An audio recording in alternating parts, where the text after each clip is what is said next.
Hello hello hello hello everyone. আসসালামু আলাইকুম। আমি কয়েক মিনিট লেট, আমি আন্তরিকভাবে দুঃখিত। সো কয়েক মিনিট লেটের কারণ হচ্ছে অফিসে আজকে আমি একা, নামাজের পরে আমি একা একা আসছি, যার কারণে পুরো সেট আপটা করতে একটু সময় লাগছে। সো আশা করি তোমরা সবাই এতক্ষণে আমার সাথে যুক্ত হয়ে গেছো। অলরেডি অনেককে দেখতেছি লাইভে। সো যারা যারা যুক্ত হয়ে গেছো, তারা যারা যুক্ত হয়ে যাও। ইনশাল্লাহ আমরা খুব দ্রুত সময় ক্লাসটি শুরু করব। আজকে আমরা তড়িৎ রসায়ন পড়বো। এক ক্লাসেই তড়িৎ রসায়নের ইচ অ্যান্ড এভরিথিং আমি কভার করে দেওয়ার ট্রাই করব, যদি পারি, আর না পারলে আমি আরেকটা ক্লাস নিব। ঠিক আছে? সো আমি সেভাবেই তোমাদের জন্য স্লাইড মেক করে কন্টেন্ট ডেভেলপ করে নিয়ে আসছি। ইনশাল্লাহ তোমরা যদি ক্লাসটি শুরু থেকে শেষ পর্যন্ত করো, সো তোমাদের প্রত্যেকটা জিনিসপত্র আজকে ক্লিয়ার হয়ে যাবে। তোমরা একটু জাস্ট কমেন্টে জানাও যে আমার কথা স্পষ্টভাবে শোনা যাচ্ছে কিনা এবং তোমার হচ্ছে বোর্ডটা দেখা যাচ্ছে কিনা। আর তোমাদের সবাইকে আসসালামু আলাইকুম। আশা করছি তোমরা সবাই অনেক অনেক ভালো আছো। যারা যারা আমাকে সালাম দিছো সবাইকে ওয়ালাইকুম সালাম। ইনশাল্লাহ আমি অনেক অনেক ভালো আছি। সো আজকের ক্লাসটা নিয়ে আমি অনেক এক্সাইটেড, কারণ তড়িৎ রসায়ন চ্যাপ্টারটা খুবই মজার একটা চ্যাপ্টার।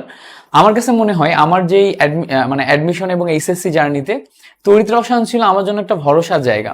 কারণ জৈব রসায়নে আমি খুবই কাঁচা ছিলাম, জৈব যৌগে আমি খুবই কাঁচা ছিলাম। মানে ধরো জিনিসপত্রগুলো বুঝতাম না, ফিল করতাম না, জাস্ট গতানুগতিক কিছু জিনিসপত্র মুখস্থ করে যে ওইটা পরীক্ষার হলে লিখে আসতাম। বিশেষ করে প্রশ্নগুলো ধরতে পারতাম না, প্রশ্নগুলো অনেক বেশি ট্রিকি করতো। মানে উদ্দীপকটা ট্রিকি করতো। সো ওই জায়গাতে পরিবেশ রসায়ন, পরিমাণগত এবং তড়িৎ, এই তিনটা ছিল হচ্ছে ভরসার জায়গা। এই তিনটা থেকে আমাকে নাম্বার তুলতে হবে। এর ভিতরে তড়িৎ রসায়ন থেকে যেহেতু কোশ্চেন পেঁচায় না, তড়িৎ রসায়ন থেকে অনায়াসে পারা যাইতো। ঠিক আছে? সো সেই সেন্স থেকে তড়িৎ রসায়ন সবসময় করতাম।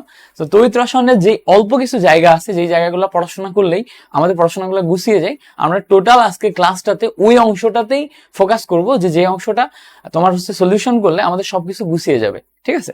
সো ঠিক আছে, আমরা যারা যারা হচ্ছে ইতিমধ্যে জয়েন করে ফেলছি, ইনশাল্লাহ আমরা ক্লাসটি শুরু করে দিব। আমরা দেখতে পাচ্ছি অনেকে আমরা যুক্ত হয়ে গেছি। সো ভাইয়া সাউন্ড একটু কেমন জানো, সাউন্ড কেমন জানো বলতে কি বুঝাচ্ছ? দাঁড়াও আমি একটু শুনি।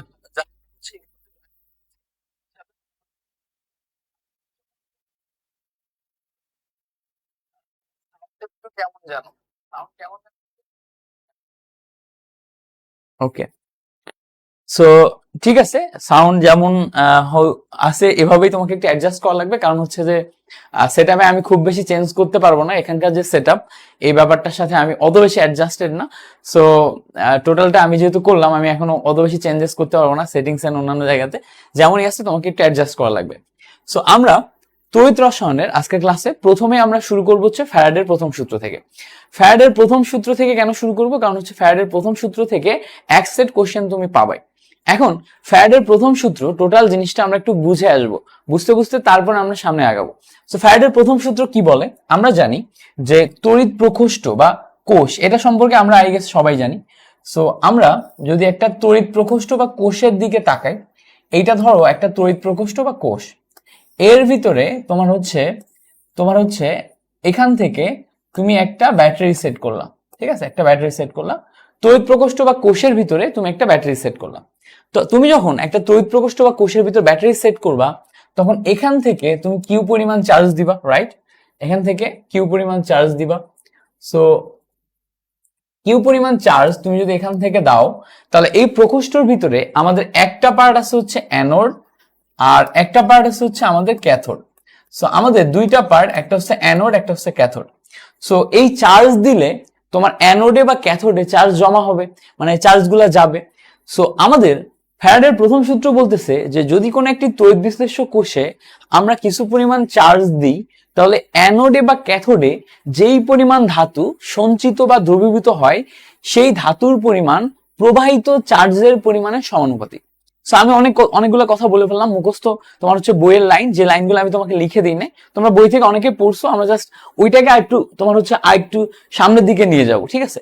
সো এখানে যেই জিনিসটা বলছে যে এই জায়গাতে অ্যানোড থেকে কিছু পরিমাণ ধাতু সঞ্চিত বা ক্ষয় হবে, ক্যাথোড থেকে কিছু পরিমাণ ধাতু সঞ্চিত বা ক্ষয় হবে। কোনটাই ক্ষয় হয় কোনটা জমা হয় ওটা আমরা সামনের দিকে দেখব। তো এই জায়গাতে তোমার এই জায়গাতে একটা সলিউশন আছে, এই সলিউশনের ভিতরে ধাতু হয় ক্ষয় হয়ে সলিউশনের ভিতরে চলে আসবে, অথবা সলিউশন থেকে যে আমার ক্যাথোডে জমা হবে। সো এই কি পরিমাণ ধাতু সঞ্চিত বা জমা হবে, মানে সঞ্চিত হবে বা ক্ষয় হবে, তার পরিমাণকে আমরা ডাব্লিউ দিয়ে প্রকাশ করি। আর এই যে এই জায়গাতে একটা ব্যাটারি আমরা নিছি, এই ব্যাটারিতে তোমার ধরো হচ্ছে কি পরিমাণ চার্জ তুমি প্রবাহিত করতেছো, এখান থেকে ধরো একটু একটু করে চার্জ আসতেছে, এখান থেকে একটু একটু করে চার্জ আসতেছে। তো কি পরিমাণ চার্জ আমাদের এই অ্যানোডে বা ক্যাথোডে আসতেছে, সেই চার্জের পরিমাণকে আমরা কিউ দিয়ে প্রকাশ করি। সো ফ্যারাডের প্রথম সূত্র অনুযায়ী বলতেছে তোমার হচ্ছে অ্যানোডে বা ক্যাথোডে সঞ্চিত বা দ্রবীভূত পদার্থের পরিমাণ তার ভিতর দিয়ে প্রবাহিত চার্জের পরিমাণের সমানুপাতিক, অর্থাৎ W is proportional to Q. আবার বলি, অ্যানোডে বা ক্যাথোডে কি পরিমাণ ধাতু জমা হবে, সেই সঞ্চিত ধাতুর পরিমাণ ডাব্লিউ ইজ প্রপোর্শনাল টু কি পরিমাণ চার্জ তুমি ওর ভিতরে দিবা। তাহলে এখানে আমি যদি একটু সাইড নোট দিই, এইটা হচ্ছে সঞ্চিত পদার্থের পরিমাণ বা দ্রবীভূত পদার্থের পরিমাণ, সঞ্চিত বা দ্রবীভূত পদার্থ, ঠিক আছে, সঞ্চিত বা দ্রবীভূত পদার্থ, রাইট? ওকে, গ্রেট। সো এটা হচ্ছে সঞ্চিত বা দ্রবীভূত পদার্থ। আর কিউটা কি? কিউ হচ্ছে আমার চার্জ। ওকে, কিউ হচ্ছে আমার চার্জ। সো এই যে দুইটা জিনিস আমরা দেখলাম, এর পরবর্তী লাইনে আসি। এখন এই জায়গাতে যে সমানুপাতিক চিহ্নটা আছে, সমানুপাতিক চিহ্ন তুলে দিলে আমরা এখানে একটা জেড পাই। জেডটা কি? জেডটা হচ্ছে আমাদের তড়িৎ রাসায়নিক তুল্যাঙ্ক। জেডটা কি? জেডটা হচ্ছে তড়িৎ রাসায়নিক তুল্যাঙ্ক, তড়িৎ রাসায়নিক তুল্যাঙ্ক। এখন যে কোনো একটা সমানুপাতিক তুললে সেখানে একটা কনস্ট্যান্ট আসে, সেই কনস্ট্যান্ট যদি তড়িৎ রাসায়নিক তুল্যাঙ্ক হয়, সো এই তড়িৎ রাসায়নিক তুল্যাঙ্ক দ্বারা কি বোঝাচ্ছে আসলে? তড়িৎ রাসায়নিক তুল্যাঙ্ক দ্বারা কি বোঝাচ্ছে? ধরো যদি আমরা এখান থেকে 1 কুলম্ব চার্জ প্রবাহিত করি, 1 কুলম্ব চার্জ প্রবাহিত করি, 1 কুলম্ব চার্জের জন্য এই অ্যানোড থেকে কি পরিমাণ ক্ষয় হবে বা ক্যাথোডে কি পরিমাণ জমা হবে, তার পরিমাণকে আমরা বলি হচ্ছে তড়িৎ রাসায়নিক তুল্যাঙ্ক। ঠিক আছে, এটা আরো কিভাবে বুঝবো, এটা আরো বোঝার জন্য দেখো আমরা এই জায়গায় একটু খেয়াল করি। আমরা এই কিউ এর জায়গায় 1 কুলম্ব যদি চার্জ প্রবাহিত করি, তাহলে দেখো 1 কুলম্ব চার্জ প্রবাহিত করলেই ডাব্লিউ ইকুয়ালস টু জেড হয় না? সো 1 কুলম্ব চার্জের জন্য অ্যানোডে বা ক্যাথোডে কি পরিমাণ সঞ্চিত বা দ্রবীভূত হবে, সেটাই হচ্ছে আমাদের তড়িৎ রাসায়নিক তুল্যাঙ্ক। তাহলে 1 কুলম্ব চার্জের জন্য যে পরিমাণ সঞ্চিত বা দ্রবীভূত হয়। এখন আমরা যদি এই পর্যন্ত বুঝে থাকি, আমাদের এখানে জেড এর একটা ভ্যালু আছে। জেড এর ভ্যালু কি আমাদের মনে রাখতে হবে? জেড এর ভ্যালু বের করার ফর্মুলা হচ্ছে এম ডিভাইডেড বাই ইএফ। এটা আমরা একটু মনে রাখবো, কেমন? জেড এর ভ্যালু মনে রাখবো আমরা, যে জেড এর ভ্যালু হচ্ছে M divided by EF. So এই যে জেড এর ভ্যালু আমরা এখান থেকে নিলাম এম ডিভাইডেড বাই ইএফ, এইটাই আমরা যদি এখন এখানে বসিয়ে দিই, তাহলে কি পাচ্ছি দেখো, ডাব্লিউ ইকুয়ালস টু জেড এর ভ্যালু বসাও এম ডিভাইডেড বাই ইএফ, আর সাথে আছে হচ্ছে আমাদের কিউ। সো আমরা W equals to M Q divided by EF পাচ্ছি। এখন আমরা পদার্থবিজ্ঞানে একটা ফর্মুলা পড়ছিলাম, মনে আছে কিনা, যে কিউ পরিমাণ চার্জ আমরা কোন একটি পরিবাহী পদার্থের ভিতর দিয়ে যদি টি সময়ে প্রবাহিত করি, তাহলে টি সময়ে প্রবাহিত হয় কিউ পরিমাণ চার্জ, একক সময়ে প্রবাহিত হয় কিউ ডিভাইডেড বাই টি পরিমাণ চার্জ। আর একক সময়ে কি পরিমাণ চার্জ প্রবাহিত হয় তাকে আমরা তড়িৎ প্রবাহ আই বলি। সো এখান থেকে আমরা কিউ এর ভ্যালু পাই Q equals to IT. So এই জায়গাতে আমরা দেখো এই কিউ ইকুয়ালস টু আইটি টা বসাতে পারি। সো ডাব্লিউ এর জায়গায় আমরা ডাব্লিউ ইকুয়ালস টু বসাবো হচ্ছে M IT divided by EF. So এই যে ফর্মুলাটা, এই ফর্মুলাতে ভালো করে খেয়াল করে দেখবা, এই ফর্মুলাতে আমাদের এই যে আইটা আসলো, আইটা হচ্ছে তড়িৎ প্রবাহ। তড়িৎ প্রবাহ মানে কি? একক সময়ে কি পরিমাণ চার্জ প্রবাহিত হয়। আর কিউ মানে কি? কিউ মানে ছিল হচ্ছে টোটাল চার্জ। দুইটা কিন্তু এক জিনিস না, একটা হচ্ছে চার্জের পরিমাণ আর একটা হচ্ছে তড়িৎ প্রবাহ।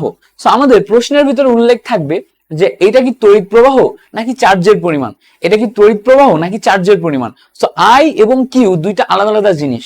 সো এটাকে আমাদের আইডেন্টিফাই করতে হয়। এখন আমরা এই পর্যন্ত ফর্মুলা সবাই শিখছি, W equals to MIT by EF. এখন এই পর্যন্ত ফর্মুলা দিয়ে সত্যি কথা বলতে আমরা সব ম্যাথ করতে পারবো না।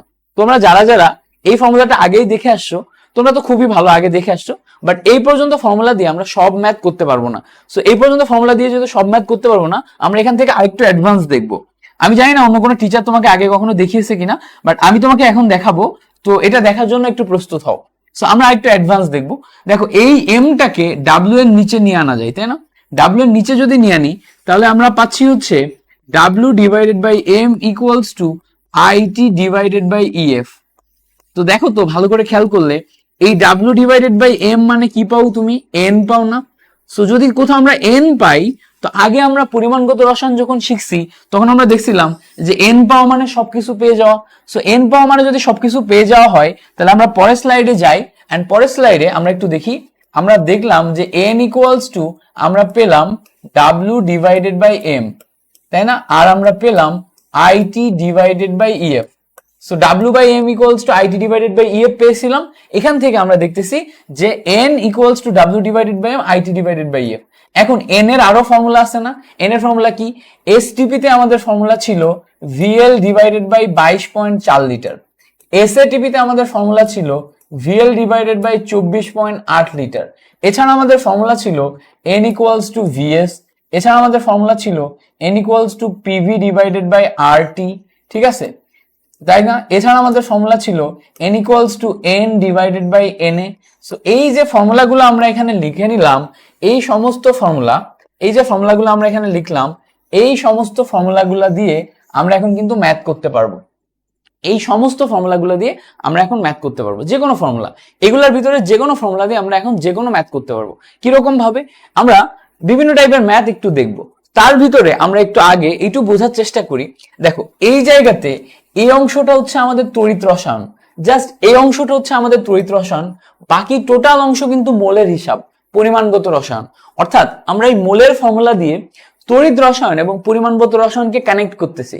এই যে তড়িৎ রসায়ন এবং পরিমাণগত রসায়নকে কানেক্ট করলাম, এখন আমরা যে কোনো ক্যালকুলেশন ইজিলি করে ফেলতে পারবো। সো আমি যা কিছু এতক্ষণ পর্যন্ত তোমাকে বুঝিয়েছি, এগুলো তোমরা বুঝছো কিনা একটু জাস্ট কমেন্টে আমাকে বলো, কমেন্টে বলো।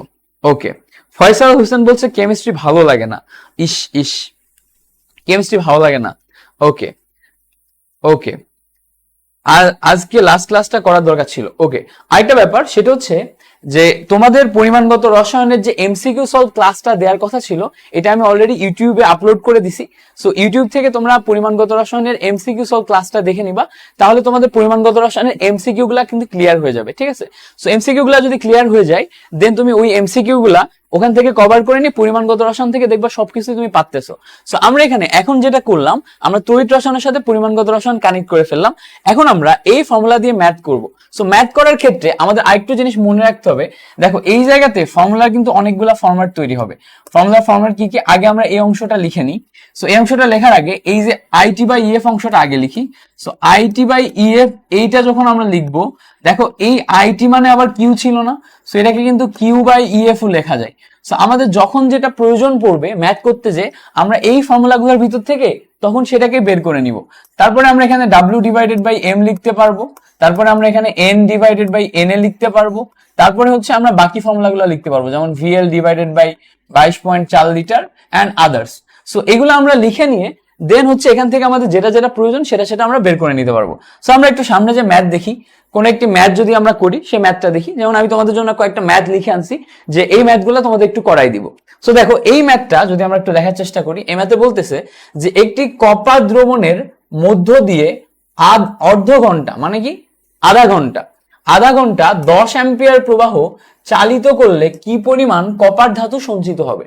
অর্থাৎ কপার ধাতু সঞ্চিত হবে কত পরিমাণ সেটা আমাদের বের করতে বলছে। এখন দেখো এই জায়গা থেকে আমাদের টাইম দেয়া আছে, টাইম কি দেয়া আছে, আধা ঘন্টা মানে কি 30 মিনিট। সো 30 মিনিট টাইম দেয়া আছে। ওকে, এন্ড এখানে আমাদের তড়িৎ প্রবাহ আই দেয়া আছে। সো আই দেয়া কেন আছে এটা কিভাবে বুঝলাম, আই দেয়া আছে নাকি হচ্ছে আমাদের কিউ দেয়া আছে এটা কিভাবে বুঝবো। দেখো এটা বোঝার উপায় হচ্ছে আই এর ভ্যালু সবসময়, আই এর ভ্যালুর একক হবে অ্যাম্পিয়ারে, আর কিউ এর ভ্যালুর একক হবে হচ্ছে কুলম্বে। সো যদি চার্জ থাকে তাহলে আমরা কুলম্ব পাবো, আর যদি তোমার হচ্ছে তড়িৎ প্রবাহ আই থাকে তাহলে আমরা অ্যাম্পিয়ার পাবো। যেহেতু এখানে অ্যাম্পিয়ার দেয়া আছে, দ্যাট মিনস এখানে আই আছে। সো আমরা এখানে আই পেয়ে গেলাম। এবার কি পরিমাণ ধাতু সঞ্চিত হবে, অর্থাৎ এখান থেকে আমাদের ডাব্লিউ চাইছে। সো আমরা এখানে সরাসরি formula W equals to MIT divided by EF এটা লিখতে পারতাম, এমআইটি ডিভাইডেড বাই ইএফ এটা লিখতে পারতাম। বাট আমি ন্যাচারালি কি করি, আমি সবসময় এই ফর্মুলাটাকে এভাবে লিখি, I N equals to IT divided by EF এইভাবে লিখি। এরপর আমি দেখি আমার কি চাইছে, এখানে আমার কি চাইছে। এখানে যদি আমার তোমার সঞ্চিত পদার্থের পরিমাণ চাই তার মানে ডাব্লিউ, তখন আমি এন কে ডাব্লিউ বাই এম এ কনভার্ট করে নিব। এখানে যদি আমার অণু পরমাণু সংখ্যা চাই তার মানে কি আমার সংখ্যা চাইছে, দেন আমি এন কে N divided by N A তে কনভার্ট করে নিব।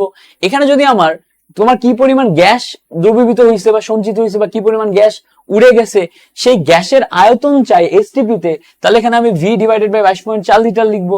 যদি এখানে আমাদের ঘনমাত্রা চাই তাহলে আমি এখানে এন ইকুয়ালস টু ভিএস লিখবো। অর্থাৎ এন হচ্ছে আমার হাতিয়ার। এই এন কে ব্যবহার করে আমি এই তড়িৎ রসায়নের মাধ্যমে তোমার হচ্ছে পরিমাণগত রসায়নে চলে যেতে পারবো, যে কোনো পরিমাণ আমি হিসাব করতে পারবো। ঠিক আছে, সো তাহলে এখানে যেহেতু আমাদের পরিমাণ চাইছে তাহলে এখানে আমরা কি কোথায় যাব, ডাব্লিউ ডিভাইডেড বাই এম এ যাবো, এন্ড দেন আমি এখানে আইটি ডিভাইডেড বাই ইএফ লিখবো। ঠিক আছে, দেখো আমি একটা ম্যাথ দিয়ে তোমাদেরকে সমস্ত জিনিসপত্রগুলা ক্লিয়ার করার ট্রাই করতেছি। যদি তুমি একবার ক্লিয়ার হয়ে যাও, দেখবা এই তোমার হচ্ছে ফ্যারাডের প্রথম সূত্র থেকে কোনো ম্যাথ কখনো আর তোমার বাদবে না, তুমি যে কোনো ম্যাথ যে কোনো মোমেন্টে করে ফেলতে পারবা। সো এই জন্য আমি ট্রাই করতেছি যে জিনিসটাকে একটা সহজ জিনিস দিয়ে বুঝিয়ে দেওয়ার। ঠিক আছে, সো এখন দেখো আমরা এখান থেকে কি পাচ্ছি, W equals to M I T divided by EF. So আমরা এখান থেকে ফর্মুলা কি পেলাম, W equals to M I T by EF. So যেটা আমরা আগে লিখে রাখছিলাম। সো এই ফর্মুলা অনুযায়ী যদি আমরা এখন ম্যাথ করি, দেখো এম এর ভ্যালু কপারের জন্য কত, কপারের জন্য এম এর ভ্যালু হচ্ছে 63.5। ঠিক আছে, আই এর ভ্যালু দেখো আমাদের 10 অ্যাম্পিয়ার দেয়া আছে। আচ্ছা, সময় কত, 30 মিনিট দেয়া। সো 30 মিনিট এটাকে যদি সেকেন্ডে কনভার্ট করি, সো আরো 60 গুণ হবে। এন্ড দেন ইএফ, ই এর ভ্যালু কি, ই মানে হচ্ছে আমাদের তুল্য সংখ্যা। আমরা গত ক্লাসে তুল্য সংখ্যা নিয়ে বিস্তারিত কথা বলছিলাম, মনে আছে, যে যার যা কিছু আছে তাই তার তুল্য সংখ্যা। সো কপারের ক্ষেত্রে কি আছে দেখো তো, কপারের ক্ষেত্রে কপার দুইটা ইলেকট্রন ছেড়ে দিতে পারে, অর্থাৎ কপারের ক্ষেত্রে কপারের জারণ সংখ্যা আছে। সো কপার যেহেতু দুইটা ইলেকট্রন ছাড়তে পারে, কপার 2+ হয়। সো কপার 2+ হলে কপারের তুল্য সংখ্যা কত, 2। এবার এফ এর ভ্যালু, এফ হচ্ছে তোমার ফ্যারাডের ধ্রুবক। সো ফ্যারাডের ধ্রুবকের ভ্যালু কত, ফ্যারাডের ধ্রুবকের ভ্যালু আমাদের একটু সাইড নোট নিতে হবে। ফ্যারাডের ধ্রুবকের ভ্যালু হচ্ছে 96500 কুলম। ঠিক আছে, সো ফ্যারাডের এই যে ধ্রুবক, ফ্যারাডের ধ্রুবকের ভ্যালু হচ্ছে 96500 কুলম। সো এখানে আমরা যদি 96500 কুলম বসাই, তাহলে এখান থেকে আমরা কিন্তু অনায়াসে এখন সঞ্চিত বা দ্রবীভূত পদার্থের পরিমাণ পেয়ে যাব। তো তোমরা একটু এটা হিসাব করে আমাকে কমেন্টে জানাও যে এটার ভ্যালু কত আসে। তোমরা একটু আমাকে হিসাব করে কমেন্টে জানাও। সো কাইন্ডলি একটু কমেন্টে জানাও যে এটার ভ্যালু কত আসতেছে। গ্রেট, ওকে ওকে ওকে 96500। আচ্ছা, তুবা খন্দকার বলছে যে এটার ভ্যালু আসছে হচ্ছে 5.922 গ্রাম, রাইট? সো 5.922 গ্রাম।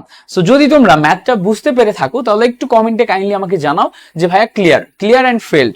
সো তোমাকে কি করা লাগবে, তোমাকে মেইনলি পরিমাণগত রসায়ন এবং তড়িৎ রসায়নকে কানেক্ট করে এই ফর্মুলাটা শেখা লাগবে। সো আমি কি কি করাইছি বিগত 10 মিনিটে, আমি কি কি করাইছি তোমাকে একটু রিক্যাপ করি। প্রথমত আমরা একটা চিত্রের মাধ্যমে ফ্যারাডের প্রথম সূত্র বোঝার চেষ্টা করছি।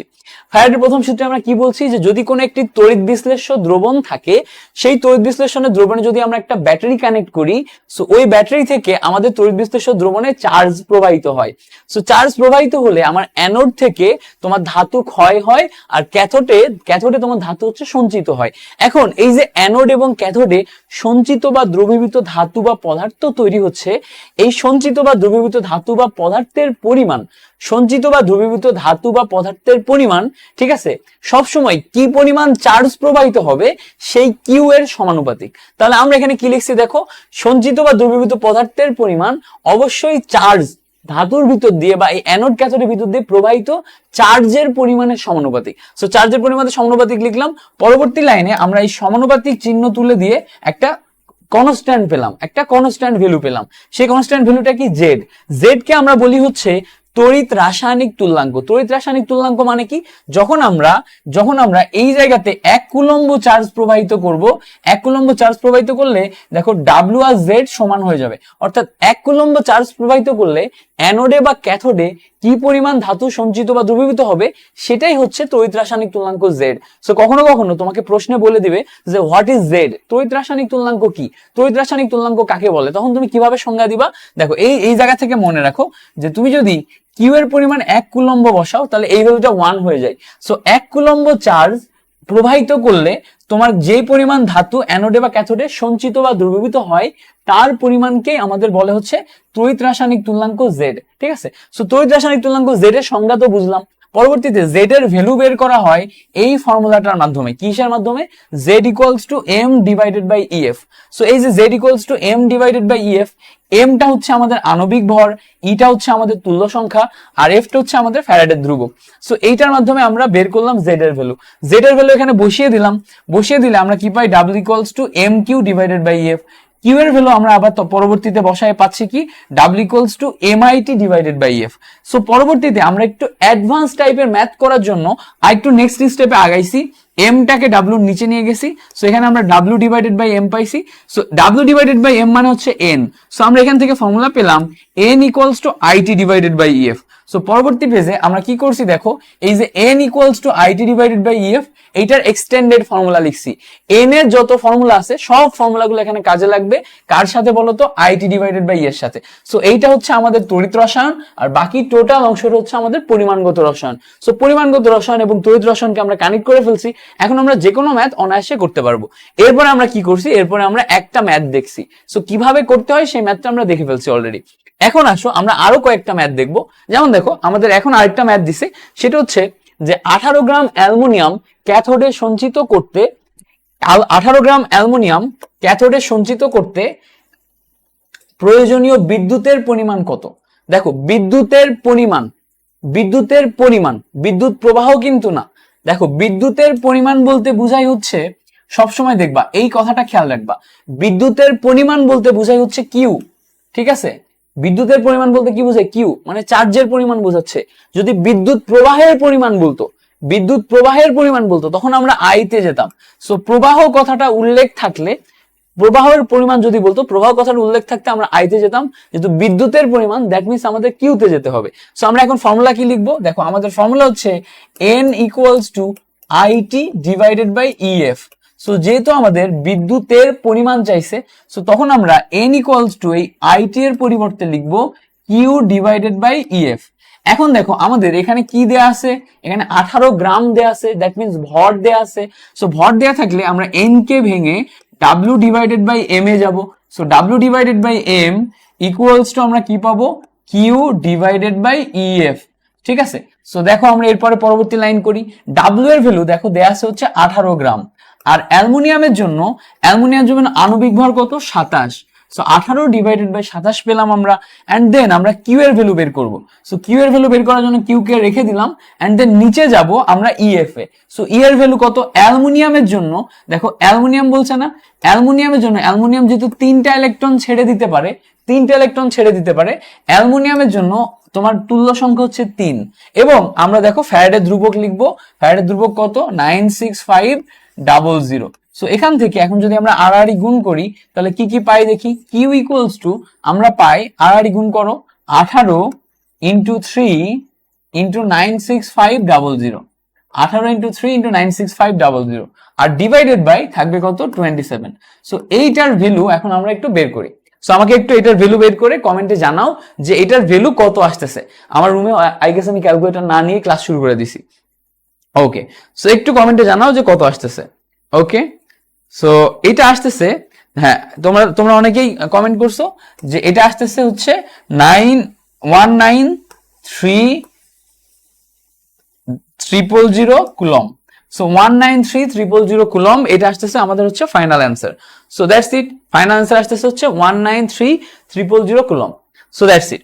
ওকে, সো তোমরা এখন একটু কমেন্টে জানাও যে আমি এতক্ষণ পর্যন্ত তোমাদের যে বেসিকটা ক্লিয়ার করছি এটা ক্লিয়ার কিনা।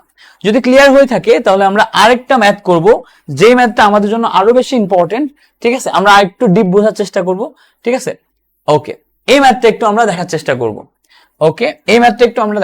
করব। এই ম্যাথটা এখানে এটা হচ্ছে এ নাম্বার কোশ্চেন, এটা হচ্ছে বি নাম্বার কোশ্চেন। সো বলছে ক্যালসিয়াম সালফেট দ্রবণের মধ্য দিয়ে 965 অ্যাম্পিয়ার বিদ্যুৎ 1 আওয়ার ধরে প্রবাহিত করলে আমাদের প্রথম কোশ্চেন যে ক্যালসিয়াম কত গ্রাম জমা হবে, আরেকটা হচ্ছে কতটি ক্যালসিয়াম পরমাণু জমা হবে। ঠিক আছে, প্রথম হচ্ছে ক্যালসিয়াম কত গ্রাম জমা হবে, আর তারপর হচ্ছে কতটি ক্যালসিয়াম পরমাণু জমা হবে। সো একটু ভালো করে খেয়াল করলে দেখবা এখানে আমাদের টাইম দেয়া আছে, এখানে আমাদের আই দেয়া আছে, তাই না? এখানে আমাদের টাইম এবং আই দেয়া আছে।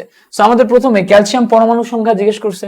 সো আমরা একটু যদি বোঝার চেষ্টা করি যে আমরা এখানে কিভাবে করব, আমরা প্রথমে ডিভাইড করে নিলাম অ্যান্ড দেন আমরা যদি দেখি আমাদের এখানে মেইন ফর্মুলা ছিল n equals to IT divided by EF. দেখো এ নাম্বার প্রশ্নের জন্য আমাদের কত গ্রাম বলছে, সো আমাদের গ্রামে যেতে হবে। গ্রামে যেতে গেলে n এর ভ্যালু আসবে w divided by m। So w divided by m equals to IT divided by EF, এই ফর্মুলাতে যাব। সো এখান থেকে আমরা পরবর্তীতে w ইকুয়ালস টু লিখতে পারবো m IT divided by EF. So এখান থেকে আমরা পরবর্তীতে ম্যাথের বাকি ভ্যালুগুলা বসিয়ে করে ফেলতে পারবো। সো বাকি ভ্যালুগুলা বসাই। সো w ইকুয়ালস টু আমরা এম এর ভ্যালু ক্যালসিয়ামের জন্য কত আসবে, ক্যালসিয়াম সালফেট তো নিব না, কারণ শুধু ক্যালসিয়ামটা আমাদের ক্যালকুলেট হবে, যেহেতু আমাদের কি পরিমাণ ধাতু জিজ্ঞেস করছে, ধাতুর পরিমাণ যেহেতু জিজ্ঞেস করছে, সব শুধু ক্যালসিয়ামটা হবে। সো ক্যালসিয়ামের জন্য আমাদের এখানে ভ্যালু বসবে হচ্ছে 40। ওকে, আয়ের ভ্যালু দেখো দেয়া আছে হচ্ছে 965 অ্যাম্পিয়ার। সো 965 অ্যাম্পিয়ার লিখলাম। টি এর ভ্যালু দেখো দেয়া আছে 1 আওয়ার। 1 আওয়ার মানে কি 60 মিনিট। 60 মিনিট মানে কি 3600 সেকেন্ড। সো 1 আওয়ারে 60 মিনিট, 60 মিনিটের প্রতি মিনিটে আবার 60 সেকেন্ড করে। সো এখানে আমাদের 60 into 60 হবে। সো নিচে এখন আমরা যদি আসি, নিচে দেখো আমরা ইএফ বসাবো। ইএফ এর ভ্যালু কি, ক্যালসিয়ামের ক্ষেত্রে ক্যালসিয়াম সালফেটে ক্যালসিয়াম 2+ আর সালফেট 2-, অর্থাৎ এরা দুইটা করে ইলেকট্রন আদান প্রদান করে। সো দুইটা করে ইলেকট্রন আদান প্রদান করলে আমাদের ই এর ভ্যালু 2 এন্ড দেন আমরা নিচে আসবো এফ। এফ এর ভ্যালু কত আসবে 96500। সো আমরা যদি এখন একটু কাটাকাটি করি, মুখে মুখে কাটাকাটি সম্ভব। দেখো এখান থেকে একটা শূন্য, এখান থেকে একটা শূন্য, এখান থেকে একটা শূন্য, এখান থেকে একটা শূন্য, 965 কেটে গেল। এন্ড দেন এখান থেকে যদি এখানে কাটি তাহলে দেখো 20 আসে। সো আমাদের কত আসছে দেখো 6 ছক 36, 36 দুগুণা 72, সো 720। সো আমাদের কারেক্ট অ্যান্সার আসতেছে হচ্ছে 720 গ্রাম। ঠিক আছে, তাহলে কত গ্রাম 720 গ্রাম। ঠিক আছে, সো কারেক্ট অ্যান্সার আসতেছে হচ্ছে 720 গ্রাম। এখন দেখো এই ম্যাথটাই আমরা যদি আবার খ নাম্বারে করতে চাই, তাহলে খ নাম্বারে কিভাবে করব, খ নাম্বার বা বি নাম্বারের ক্ষেত্রে আমরা বি নাম্বারের ক্ষেত্রে দেখো কিভাবে করব, একদম আমাদের রাইট সাইডের যে ক্যালকুলেশন এটা সেম থাকবে, আমাদের লেফট সাইডে ক্যালকুলেশন চেঞ্জ হয়ে যাবে। কি রকম দেখো, আমরা n ইকুয়ালস টু প্রথম লাইনে লিখবো হচ্ছে আইটি ডিভাইডেড বাই ইএফ, প্রথম লাইনে লিখে ফেললাম। এবার দেখো যেহেতু আমাদের কোশ্চেনে চাইছে কতটি ক্যালসিয়াম পরমাণু সম্ভব, কতটি ক্যালসিয়াম পরমাণু, অর্থাৎ আমাদের সংখ্যায় যেতে হবে। আর সংখ্যার হিসাব কি, সংখ্যার হিসাব হচ্ছে n divided by N A. So আমরা n divided by N A তে গেলাম। এবার পরবর্তীতে আমাদের এখানে আছে দেখো IT divided by EF. So আমরা যদি এখন সংখ্যার হিসাব করি n equals to N A মানে কি নাম্বার অফ অ্যাভোগাড্রো, অ্যাভোগাড্রোর সংখ্যা, অ্যাভোগাড্রোর সংখ্যা into IT divided by EF. So এখান থেকে আমরা এখন বাকি ভ্যালুগুলো বসায় করতে পারবো না, অনায়াসে করতে পারবো। দেখো আমরা কি করব, অ্যাভোগাড্রোর সংখ্যা বসাবো, আই বসাবো, টি বসাবো, ই বসাবো, এফ বসাবো। এর আগে আমরা আই টি ই এফ এগুলো বসানো শিখছি, এই ম্যাথটাই বসিয়েছিলাম, পাশাপাশি শুধু আমরা এখন অ্যাভোগাড্রোর সংখ্যা বসাবো। তোমরা এখন আমাকে এইটার ভ্যালুগুলো বসিয়ে অ্যান্সার বের করে কমেন্টে জানাও যে ভ্যালুটা কত আসে। তোমরা এখন একটু কাইন্ডলি আমাকে জানাও। সো একটু ভালো করে খেয়াল করলে দেখবা আমি কিন্তু 10-এ পড়াচ্ছি আজকে, কারণ ফুল চ্যাপ্টারটা তোমাদের হচ্ছে আজকেই একটু মানে ওভারভিউ করে মেইন জায়গাগুলোকে কমপ্লিট করিয়ে দেওয়ার ইচ্ছা। সো সেই ইচ্ছা থেকে একটু দ্রুত আগাচ্ছি, যাতে হচ্ছে তোমরা পরিপূর্ণভাবে প্রত্যেকটা জিনিসপত্র ভালো করে শিখে ফেলতে পারো। Okay great. সো তোমরা একটু কমেন্টে জানাও যে এই অংশটার উত্তর কত আসে, ঠিক এই অংশটার উত্তর ঠিক কত আসে, এটা একটু আমাকে কমেন্টে জানাও।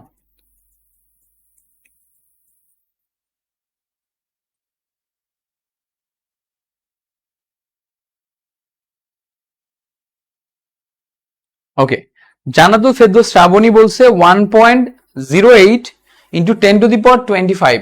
সো আমাদের এখান থেকে অ্যান্সার আসতেছে কত, অ্যান্সার আসতেছে হচ্ছে n equals two 1.08 into 10⁻25, that will be the correct answer. So এইটা হচ্ছে আমাদের কারেক্ট অ্যান্সার আসতেছে শেষ পর্যন্ত। গ্রেট। সো এটা যদি কারেক্ট অ্যান্সার আসে তাহলে আমরা পেয়ে গেলাম। এখন আমরা ওকে ওকে সো যারা যারা জিজ্ঞেস করছো যে পরিমাণগত রসায়নের ক্লাসটা ইউটিউবের কোথায় পাবা, সেটা হচ্ছে আমার চ্যানেলে পাবা। ইউটিউবে যে আমার নাম দিয়ে সার্চ দিবা মিল্টন খন্দকার, দিলে হচ্ছে আমার চ্যানেলে দেখবা যে অলরেডি আমি আপলোড করে দিয়েছি। এবং হচ্ছে রাসায়নিক তুল্যাঙ্ক সম্পর্কে একটু বলেন। ওকে, রাসায়নিক তুল্যাঙ্ক সম্পর্কে একটু বলবো ঠিক আছে। আশাফুল রহমান জিজ্ঞেস করছে যে ভাইয়া রাসায়নিক তুল্যাঙ্ক সম্পর্কে একটু বলেন। আচ্ছা বলবো। সো আমি হচ্ছে পরিমাণগত রসায়নের মেইন বইয়ের যে এমসিকিউ গুলা, এগুলা সলিউশন ক্লাস তোমাদের হচ্ছে ইউটিউবে আপলোড দিয়ে দিছি। তোমরা ইউটিউবের লিংক হচ্ছে আমি তোমাকে গ্রুপে শেয়ার করে দিব, সমস্যা নেই, ওটা তো পাবাই। আর ইউটিউবে যে আমার নাম দিয়ে সার্চ দিবা মিল্টন খন্দকার, তাহলেও তুমি আমার চ্যানেল পেয়ে যাও, আমার চ্যানেলে গেলেই পাবা। ঠিক আছে, ওকে। এন্ড হচ্ছে আমরা একটু রাসায়নিক তুল্যাঙ্ক সম্পর্কে শিখবো। আচ্ছা, রাসায়নিক তুল্যাঙ্ক সম্পর্কে যেহেতু আমাদেরকে জিজ্ঞেস করা হচ্ছে, রাসায়নিক তুল্যাঙ্ক নিয়ে আমরা একটু কথাবার্তা বলবো। সো রাসায়নিক তুল্যাঙ্ক নিয়ে কোথায় কথাবার্তা বলবো, আমাদের হচ্ছে মেইন যে কোষটা ছিল, এই কোষে একটু আমরা কথাবার্তা বলি। সো এই স্লাইডের প্রত্যেকটা জিনিসপত্র আমরা একটু মুছে দেওয়ার চেষ্টা করি, অনলি দিস পেজ। সো দেখো, রাসায়নিক তুল্যাঙ্ক নিয়ে যদি আমরা একটু বোঝার চেষ্টা করি, রাসায়নিক তুল্যাঙ্ক ব্যাপারটা কি এবং কিভাবে কাজ করে। দেখো, এই জায়গাতে আমাদের ধরে নিলাম একটা তড়িৎ প্রকোষ্ঠ আছে। এই প্রকোষ্ঠের এই অংশটা হচ্ছে আমাদের অ্যানোড, আর এই অংশটা হচ্ছে আমাদের ক্যাথোড। সো এই যে অ্যানোড এবং ক্যাথোড, এর মাঝখানে একটা ব্যাটারি যদি আমরা কানেক্ট করি, তখন এইটাতে তোমার হচ্ছে তড়িৎ রাসায়নিক কোষে পরিণত হবে, বা তড়িৎ বিশ্লেষ্য কোষে পরিণত হবে। সো তড়িৎ বিশ্লেষ্য কোষে কি হয়, এখান থেকে কিউ পরিমাণ তড়িৎ প্রবাহিত হয়ে সেই তড়িৎ আমাদের অ্যানোডে আসে আর ক্যাথোডে আসে। সো অ্যানোডে আসে আর ক্যাথোডে আসে। এখন আমাদের একটু মনে রাখতে হবে, অ্যানোডে অক্সিডেশন ঘটে, জারণ ঘটে। অ্যানোডে কি ঘটে? অক্সিডেশন বা জারণ। আর আমাদের এটাও মনে রাখতে হবে, ক্যাথোডে রিডাকশন ঘটে বা বিজারণ ঘটে। ঠিক আছে, রিডাকশন ঘটে বা বিজারণ ঘটে। এখন এইটা আমাদের অনেকেরই মনে থাকে না। সো আমি এইটাকে মনে রাখার জন্য একটা টেকনিক ব্যবহার করতাম। আমার টেকনিকটা খুব সিম্পল, সেটা হচ্ছে অ্যানক্স মানে কি? অ্যানক্স মানে হচ্ছে অ্যানোডে অক্সিডেশন, আর ক্যাথোডের জন্য ব্যবহার করতাম ক্যারেড মানে কি? ক্যাথোডে রিডাকশন। সো আমি দুইটা ওয়ার্ড মনে রাখতাম, অ্যানক্স, ক্যারেড। অথবা অনেকে এভাবে মনে রাখে, সেটা কি বাংলায় মনে রাখে, আজ কবি আসবেন, তোমাদের সাথে বসবেন, কয়েকটা কবিতা বলবেন, এবং সেই কবিতায় তোমরা বিমোহিত হয়ে যে প্রেমে পড়ে যাবা। সো এই যে আজ কবি আসবেন, আজ কবি কি এসে কি করবেন, দেখো অ্যানোডে জারণ, ক্যাথোডে বিজারণ, আজ কবি, এভাবে অনেকে মনে রাখে। সো এই যে অ্যানোডে জারণ এবং ক্যাথোডে বিজারণ ঘটলো, অ্যানোডে যদি জারণ ঘটে, তার মানে অ্যানোড থেকে ইলেকট্রন ছাড়া হবে। যেমন দেখো, আমরা যদি কপারকে অ্যানোড হিসেবে ব্যবহার করি, ধরে নিলাম এটা একটা কপারের ধাতু, কপার ধাতু দিয়ে আমরা অ্যানোডকে ব্যবহার করছি। সো কপার দুইটা ইলেকট্রন যদি ছেড়ে দেয়, দিয়ে কপার 2+ পরিণত হলো, তাহলে অক্সিডেশন নাম্বার বাড়লো না? এখন দেখো, কপার যদি দুইটা ইলেকট্রন ছেড়ে দেয়, আগে কপার ধাতু ছিল, এখন এটা আয়নে পরিণত হয়ে গেছে। সো এই জায়গা থেকে একটা কপার ধাতু যদি আয়নে পরিণত হয়, তাহলে সে দ্রবণের ভিতরে চলে আসে। সো দ্রবণের ভিতরে চলে আসলে এই কপার ধাতু কিন্তু আস্তে আস্তে ক্ষয় হয়ে যায়, এখান থেকে কপার ধাতু আস্তে আস্তে ক্ষয় হয়ে যায়। আর যদি এখানে কোনো একটা জিঙ্ক থাকে, জিঙ্ক 2+ আয়ন থাকে, এবং সেই জিঙ্ক 2+ আয়ন যদি দুইটা ইলেকট্রন গ্রহণ করে জিঙ্কে পরিণত হয়, তখন সে ধাতুতে পরিণত হয়। আর ধাতুতে পরিণত হলে এই জিঙ্ক ধাতুটা এখানে যে জমা হয়, তাহলে দেখো আমরা এখানে কি কি দেখলাম, এখানে আমরা দেখলাম হচ্ছে যে অ্যানোডে ক্ষয় হচ্ছে আর ক্যাথোডে কি হচ্ছে, জমা হচ্ছে। এই যে অ্যানোডে ক্ষয় হচ্ছে আর ক্যাথোডে জমা হচ্ছে। সো এই যে অ্যানোডে ক্ষয় হলো আর ক্যাথোডে জমা হলো, এটা তো একটা পরিমাণ আছে, এটা একটা ওজন আছে, যে কি ওজনে ক্ষয় হলো বা কি ওজনে জমা হলো। সো কি ওজনে ক্ষয় হলো বা কি ওজনে জমা হলো, তার পরিমাণকে আমরা ডাব্লু দিয়ে প্রকাশ করি। ডাব্লু হচ্ছে সঞ্চিত বা দ্রবীভূত পদার্থের পরিমাণ। ডাব্লু কি? ডাব্লু হচ্ছে সঞ্চিত বা দ্রবীভূত পদার্থের পরিমাণ। সো এখানে এই যে সঞ্চিত বা দ্রবীভূত পদার্থের পরিমাণ পেলাম, এইটা আমরা একটা ইকুয়েশন থেকে পাই। ইকুয়েশনটা কি? ডাব্লু ইকুয়ালস টু, আমাদের ফর্মুলা হচ্ছে জেড কিউ। এখন এই যে কিউটা ছিল হচ্ছে আমাদের চার্জ, কি চার্জ? এই ব্যাটারি থেকে যেই চার্জটা যাচ্ছে। তো ব্যাটারি থেকে যে চার্জটা যায়, এটাকে আমরা কুলম্বে বা ফ্যারাডে প্রবাহিত করতে পারি। যদি আমরা এখান থেকে কুলম্বে প্রবাহিত করি, তাহলে 1 কুলম্ব চার্জ দিব। যদি আমরা ফ্যারাডে প্রবাহিত করি, তাহলে 1 ফ্যারাডে চার্জ দিব। আমরা জানি ফ্যারাডে এবং কুলম্বের ভিতরে সম্পর্ক হচ্ছে 1 farad equals to 96500 coulomb. So farad এবং কুলম্বের ভিতরে সম্পর্ক কি? 1 farad equals to 96500 coulomb. So আমি যদি এখানে ফ্যারাড বসাই, তাহলে অনেক বড় অ্যামাউন্টের বিদ্যুৎ যাবে। যদি আমি এখানে কুলম্ব বসাই, তাহলে অনেক ছোট অ্যামাউন্টের বিদ্যুৎ যাবে। সো আমরা সবসময় কুলম্ব নিয়ে চিন্তা করব, কারণ তড়িৎ রাসায়নিক তুল্যাঙ্ক মানে হচ্ছে কুলম্ব, আর রাসায়নিক তুল্যাঙ্ক মানে হচ্ছে আমাদের রাসায়নিক তুল্যাঙ্ক মানে হচ্ছে আমাদের ফ্যারাড। সো এই পার্থক্যগুলো আমাদের অ্যাডমিশনে যে শেখানো হয়, আমরা এখনই এইসব পার্থক্য দিয়ে অনেক রিলেশন শিখবো না, আমরা যতটুকু লাগে ততটুকুই দেখবো। সো এই জায়গাতে এখন একটু মজার ব্যাপার হচ্ছে যে তুমি যদি এই জেড এ 1 কুলম্ব বিদ্যুৎ বসাও, তাহলে দেখো তো W equals to Z into 1 coulomb আসে না? সো 1 কুলম্ব যদি আসে তাহলে ডাব্লিউ ইকুয়ালস টু জেড হয়ে গেল। এইটার মানে কি দাঁড়ালো ভাইয়া? আসলে এটার মানে দাঁড়ালো 1 কুলম্ব চার্জ প্রবাহ করলে 1 কুলম্ব চার্জ প্রবাহ করলে অ্যানোডে বা ক্যাথোডে যেই পরিমাণ ধাতু সঞ্চিত বা দ্রবীভূত হয় তার পরিমাণকেই আমাদের তড়িৎ রাসায়নিক তুল্যাঙ্ক জেড বলে। তাহলে আবার বলি, আবার কথাটা কি? কথাটা হচ্ছে যে 1 কুলম্ব চার্জ প্রবাহিত করলে অ্যানোডে বা ক্যাথোডে যেই পরিমাণ ধাতু সঞ্চিত বা দ্রবীভূত হয় তার যে পরিমাণ সেটাকেই হচ্ছে আমাদের তড়িৎ রাসায়নিক তুল্যাঙ্ক জেড বলে। That's it, clear? সো আশা করি আমরা এখনো পর্যন্ত বুঝে গেছি যে কি কি হলো। ওকে ওকে, বাহ, সুন্দর কবিতা। অনেক কবিতা আছে জীবনে, জীবনে অনেক কবিতা আছে, জীবনের কবিতা আছে, বহুত কবিতা আছে যেগুলো হচ্ছে কেমিস্ট্রি পড়তে গেলে তোমরা আস্তে আস্তে শিখে যাবা।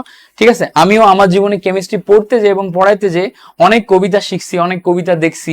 সো এগুলো আস্তে আস্তে শিখে যাবা, সমস্যা নাই। আর জীবনে কবিতা না থাকলে জীবন তো সুন্দর হবে না, তাই না? সো এখন আমরা ফ্যারাডের প্রথম সূত্র ক্লিয়ার করে ফেলছি। এখন আমরা আমাদের পরবর্তী অংশে যাব। আমাদের পরবর্তী অংশ হচ্ছে কোষ সংকেত লেখার নিয়ম। কোষ সংকেত লেখার নিয়মটা কি? কোষ সংকেত লেখার নিয়ম হচ্ছে যে তুমি কিভাবে কোষ লিখবা, এই জায়গা থেকে আমাদের এমসিকিউ আসে।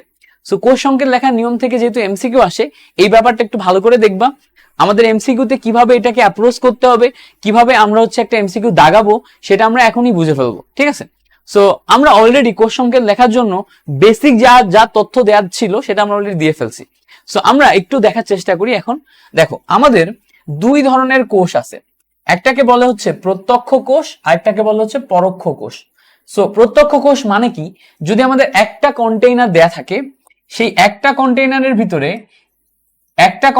ভিতরেই যদি তোমার অ্যানোড ক্যাথোড দুইটাই দ্রবীভূত অবস্থায় থাকে, অ্যানোড ক্যাথোড দুইটাই দ্রবীভূত অবস্থায় থাকে, এন্ড দেন তারপর এখানে ব্যাটারি থাকে, এই কোষকে আমরা বলি হচ্ছে প্রত্যক্ষ কোষ। কি বলি? প্রত্যক্ষ কোষ। এইটাকে আমরা বলি হচ্ছে প্রত্যক্ষ কোষ।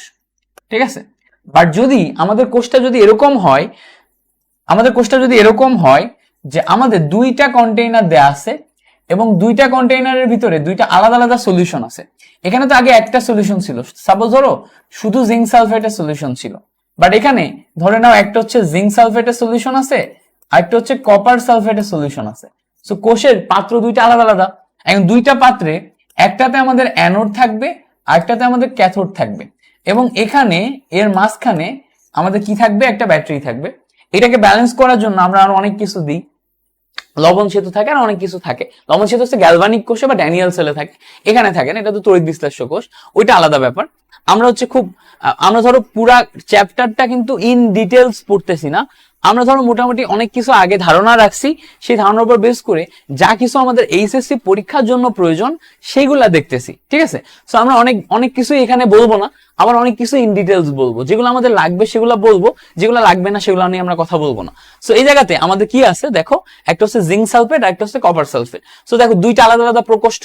সো এইটাকে বলে পরোক্ষ কোষ। এটাকে কি বলে? এটাকে বলে হচ্ছে পরোক্ষ কোষ।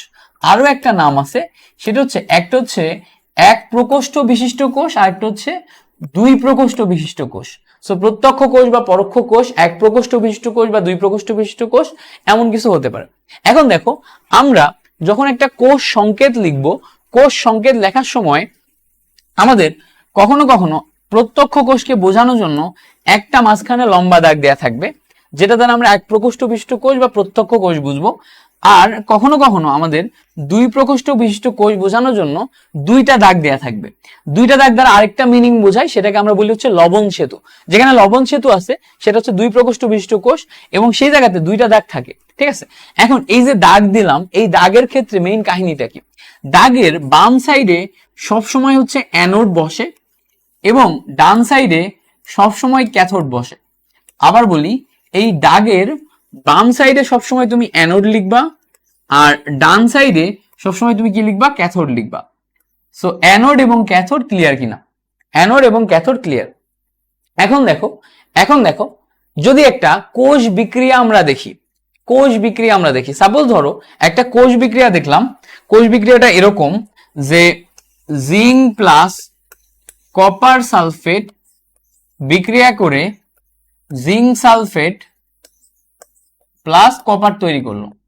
আবার বলি, এটা হচ্ছে আমাদের একটা কোষ বিক্রিয়া। কোষ বিক্রিয়াটা কি? জিঙ্ক প্লাস কপার সালফেট বিক্রিয়া করে জিঙ্ক সালফেট প্লাস কপার তৈরি করলো। সো এই যে কোষ বিক্রিয়াটা করলো, এখানে অ্যানোডকে আর ক্যাথোডকে এটা আমাদের আইডেন্টিফাই করতে হবে। সো একটু আগে আমি তোমাদের বলে আসছি যে অ্যানোডে সবসময় জারণ ঘটে, অ্যানোডে অক্সিডেশন অ্যানক্স, অ্যানোডে সবসময় জারণ ঘটে, আর ক্যাথোডে সবসময় কি ঘটে? বিজারণ ঘটে। সো অ্যানোডে যদি জারণ ঘটে আর ক্যাথোডে যদি বিজারণ ঘটে, তাহলে এইটা দেখে আমরা বলে দিতে পারবো। এখন জারণ ঘটা মানে কি? জারণ ঘটা মানে হচ্ছে অক্সিডেশন নাম্বার বা জারণ সংখ্যা বৃদ্ধি পাওয়া। বিজারণ ঘটা মানে কি? অক্সিডেশন নাম্বার বা জারণ সংখ্যা হ্রাস পাওয়া। আবার বলি, অক্সিডেশন নাম্বার হ্রাস পায়, অক্সিডেশন নাম্বার বৃদ্ধি পায়। সো বিজারণের ক্ষেত্রে অক্সিডেশন নাম্বার হ্রাস পায় আর জারণের ক্ষেত্রে অক্সিডেশন নাম্বার বৃদ্ধি পায়। সো এই জায়গাতে আমরা একটু দেখবো কার ক্ষেত্রে অক্সিডেশন নাম্বার বৃদ্ধি পাইছে আর কার ক্ষেত্রে হ্রাস পাইছে। যেমন দেখো, তুমি যদি একটু ভালো করে খেয়াল করে দেখো, জিঙ্কের এখানে অক্সিডেশন নাম্বার 0 আর এখানে জিঙ্কের অক্সিডেশন নাম্বার +2, তাহলে অক্সিডেশন নাম্বার বৃদ্ধি পেল না হ্রাস পেল? বৃদ্ধি পেল। বৃদ্ধি পাইলে এই যে অক্সিডেশন নাম্বার যদি বৃদ্ধি পায়, তার মানে কি এখানে হচ্ছে অক্সিডেশন হয়েছে, অর্থাৎ এটা অ্যানোড হিসেবে কাজ করবে। আর এখানে দেখো কপারের ক্ষেত্রে জারণ সংখ্যা হচ্ছে +2 আর এই জায়গাতে জারণ সংখ্যা দেখো তো 0 না। সো দেখো তো +2 থেকে 0 হয়ে গেছে। সো 0 হয়ে গেলে এখানে জারণ সংখ্যা বৃদ্ধি পেল না হ্রাস পেল? হ্রাস পাইছে। যদি হ্রাস পাই দেন এইটাকে আমরা বলবো হচ্ছে বিজারণ। বিজারণ মানে কি? অক্সিডেশন নাম্বার হ্রাস পাইছে। সো এইটা তখন রিডাকশন হয়েছে বা ক্যাথোড হিসেবে কাজ করবে। সো এইটা যদি আমরা বুঝি, তাহলে হচ্ছে আমরা এখন আমাদের কোষ সংকেতটা লিখতে পারবো। তাহলে আমরা একটু দেখি কোষ সংকেত কিভাবে লিখবো। সো কোষ সংকেত লেখার জন্য দেখো আমরা একটু উপরে মোছার চেষ্টা করি। ছোট হয় কেন? একটু বড় হো, বড় করে মুছো। এরম এরম করলে তো অনেক বড় করে মুছে যাওয়ার কথা, ছোট ছোট করে মুছে। আচ্ছা, আমি কি তোমাদের অনেক বোরিং ক্লাস নিতেছি? আমি এক ক্লাসে সব শেষ করবো বলে তোমাদের সাথে গল্প টল্প করতেছি না, একদম টানা কথাবার্তা বলে যাচ্ছি। তোমরা একটা লম্বা মানে বড় অ্যামাউন্ট অফ স্টুডেন্ট খালি আমার কথা শুনতেছো। তো তোমরা যদি বোরিং ফিল করো আমাকে একটু বলিও, হ্যাঁ, কমেন্টে বলিও। আমি মাঝে মাঝে একটু তোমাদের সাথে কমেন্টে আদান প্রদানও করবো, ঠিক আছে? সো বোরিং ক্লাস আসলে আমি নিতে চাই না। আর আমি আমার চুলে একটু শ্যাম্পু করছি, বুঝছো? তো যার কারণে চুলে আমার চুল খুব সিল্কি, তো আর আমি একটু বড় বড় চুল রাখি, চুলে শ্যাম্পু করলে মানে আমি সামলাইতে পারি না। তো আমার খালি আজকে মাথায় হাত যাচ্ছে, আমি চুলে এরম এরম করতেছি। তোমরা একটু মাইন্ড করো না যে ভাইয়া এরম এরম করে পার্টনার নিতেছে কিনা। আমি পার্টনার নেওয়ার জন্য করতেছি না, জেনারেলি হচ্ছে যেহেতু সামলানো যায় না, এলোমেলো হয়ে যাচ্ছে তাই, বুঝছো? আর একটা ছোট ফ্যান আছে এখানে, ফ্যানটাও চলতেছে, সো আরো বেশি আওলায় যাচ্ছে। ওকে, তো ওকে, সায়েদ বলছে না ভাইয়া বোরিং হচ্ছে না, ভাইয়া একটা কবিতা বলেন। তুবা খন্দকার বলছে ভাই একটা কবিতা বলেন। আমি কিন্তু অনেক ভালো কবিতা পারি। আমার হচ্ছে ক্লাস 10 পর্যন্ত আমি প্রচুর কবি সাহিত্যিক মনা মানুষ ছিলাম। তখন হচ্ছে সায়েন্স ভালো লাগতো, নতুন নতুন সায়েন্স নিছি, 9-10-এ পড়ি। বাট আমার বাবা হচ্ছে কবিতা টবিতা লিখতে পারতেন। আমার একটা ডাকনাম আছে, আমার ডাকনামটা হচ্ছে আমার আব্বুর একটা কবিতা থেকে নেয়া। সো উনি হচ্ছে বেশ লেখালেখিতে, ওনার মানে ওনার বয়সে উনি তখন খুবই এক্সপার্ট ছিলেন, বাট উনি যেহেতু অনেক দূর পর্যন্ত লেখাপড়া করেননি, এই জন্য উনি হচ্ছে লেখালেখিটাকে আর কন্টিনিউ করেননি। তো ওনার ওই জেনেটিক্স থেকে আমার ভিতরে লেখালেখির একটা গুণ আসে। সো আমি ক্লাস 6 থেকে একটু সাহিত্য টাহিত্য পড়া শুরু করি। প্রচুর পরিমাণে আমি লাইব্রেরি থেকে এক্সট্রা বই পড়তাম, সাহিত্য পড়তাম, রবীন্দ্রনাথ, বঙ্কিমচন্দ্র, শরৎচন্দ্র, বিভূতিভূষণ, এনাদের সব রাইটিংস ফ্রিকশন গুলো আমি মোটামুটি পড়ছি। সো এগুলা পড়তে পড়তে আমার ভিতরে শব্দ ভান্ডার অনেক বেশি হয়ে গেছিল। সো শব্দ ভান্ডার যেহেতু বেশি হয়ে গেছে, তো তখন চিন্তা করলেই একটু মাথা খাটাইলে দেখতাম যে ছন্দ মিলে যেত, কবিতা হয়ে যেত, একটা মনের ভাব প্রকাশ করতে পারতাম। সো তখন থেকে আমার লেখালেখির উৎপত্তি। আমি ক্লাস 9 থেকে লেখালেখি করতাম এবং আমার সম্ভবত 80 থেকে 90টা কবিতা আছে যেগুলো আমি লিখছি আমার লাইফে। আমার একটা খাতা আছে, আমি ইন্টারমিডিয়েট ফার্স্ট ইয়ার পর্যন্ত লেখালেখি করছি। ফার্স্ট ইয়ারের পরে আমার লাইফ এত বিজি হয়ে গেছে যে তারপরে আমার লেখালেখিতে মন নাই। এখন যদি খুব মন খারাপ হয় কোনোদিন, অনেক বেশি মন খারাপ হয়, অনেক বিষণ্ণ ভাব লাগে, কোনো কিছু ভালো লাগছে না, তখন দেখা যাচ্ছে যে হঠাৎ করে আধা ঘন্টা বসে বসে নিজের মনের ভিতরকার সমস্ত রাগ, অভিমান, ক্ষোভ, বিষণ্ণতা এগুলাকে মুছে ফেলার জন্য একটা কবিতা লিখে ফেললাম। ঠিক আছে, একটা ছোট লেখাই লিখে ফেললাম। ফেসবুকে অনেক স্ট্যাটাস দিই, বাট কবিতা আকারে আর লিখি না। আর কবিতাতে আসলে ভাত নাই তো জীবনে, সবাই হচ্ছে আগে ভাতের পিছনে ছুটে। ওই যে শাহরুখ খানের একটা কথা আছে যে become rich first then become a philosopher, মানে আগে তুমি ধনী হও তারপরে তুমি ফিলোসোফার হও, ঠিক আছে? আগে যদি ফিলোসোফার হয়ে যাও তাহলে লাইফ কখনো তোমার স্মুথলি যাবে না। সো কবিতায় তো ভাত নাই। সো তোমরা যদি আমার কবিতা পড়তে চাও তো একটু মার্কেটিং করি, তোমরা গুগলে যে বাংলায় লিখবা মিল্টন খন্দকার কবিতা, ঠিক আছে? গুগলে যে কিসে লিখবা ভাইয়া, বাংলায় লিখবা। বাংলায় লিখবা কি মিল্টন খন্দকার কবিতা, তাহলে আমার মোটামুটি ইয়াতে একটা ওয়েবসাইটে, একটা খুব ভালো ওয়েবসাইটে, মানে ধরো বাংলাদেশের না, মানে পুরা বাংলার একটা লেখালেখির অনেক বড় একটা প্ল্যাটফর্ম। ওখানে আমি 6 মাস মতো লেখালেখি করছিলাম। সো 6 মাসের লেখালেখিতে ওখানে আমার কিছু 30-35টা মতো হচ্ছে, 6 মাস না মেবি 2 মাস মতো লেখালেখি করছিলাম, 6 মাস অনেক লম্বা সময় বলে ফেললাম। সো 30-35টা মতো কবিতা ওখানে পাবলিশ আছে। তো তোমরা পড়তে পারো, তোমরা আবার ক্লাস থেকে বের হয়ে যে কেউ পড়ো না, পরে পড়বা, ঠিক আছে? ওকে। সো নাফিস বলছে কবি মিল্টন ভাইয়া, না আমি হচ্ছে একজন কবি মিল্টন ভাইয়া, ঠিক আছে? আমার খোকা কবি বলতো মানুষজন, এখন আর এসব লিখি না, এখন এসব পরিচয় বন্ধ হয়ে গেছে লাইফ থেকে। ওকে, আমরা কোথায় জানি ছিলাম? আচ্ছা সরি, আমি একটু অন্যদিকে চলে গেছি। আমরা ছিলাম হচ্ছে কোষে। সো এইটাকে এখন আমরা কোষ কিভাবে লিখবো? সো অ্যানোড কে বলতো? অ্যানোড হচ্ছে জিঙ্ক আর জিঙ্ক সালফেট, তাই না? অ্যানোড হচ্ছে আমাদের জিঙ্ক আর জিঙ্ক সালফেট। সো জিঙ্ক আর জিঙ্ক সালফেট হচ্ছে আমাদের অ্যানোড। তাহলে অ্যানোডটাকে আমরা বাম সাইডে লিখবো। সো যেহেতু এটা 2 প্রকোষ্ঠ বিশিষ্ট কোষ, 2 প্রকোষ্ঠ বিশিষ্ট কোষের ক্ষেত্রে আমরা বাম সাইডে লিখবো হচ্ছে অ্যানোডকে। তাহলে জিঙ্ক থেকে জিঙ্ক সালফেটে পরিণত হয়, এটা হচ্ছে অ্যানোডের বিক্রিয়া। আর কপার সালফেট থেকে কপারে পরিণত হয়, কপার সালফেট থেকে কপারে পরিণত হয়, এটা হচ্ছে ক্যাথোডের বিক্রিয়া। সো এইভাবে আমরা কোষ সংকেত লিখতে পারি। সো কোষ সংকেত লেখার যে নিয়ম, এটা তাহলে কি দেখলাম আমরা? জিঙ্ক থেকে জিঙ্ক সালফেট, কপার সালফেট থেকে কপার, এইটা এভাবে আমাদের তোমার হচ্ছে একটা তোমার হয়, কোষ বিক্রিয়া হয়। এখন দেখো কোষের ক্ষেত্রে আরো বেশ কিছু জিনিসপত্র আছে যেগুলো আমাদের মনে রাখতে হবে। তো আশা করছি যা যা আমি দেখাইছি এগুলো তোমরা করছো, বুঝতে পেরে গেছো। আমি টোটালটা এই পেজে যা কিছু আছে মুছে ফেললাম।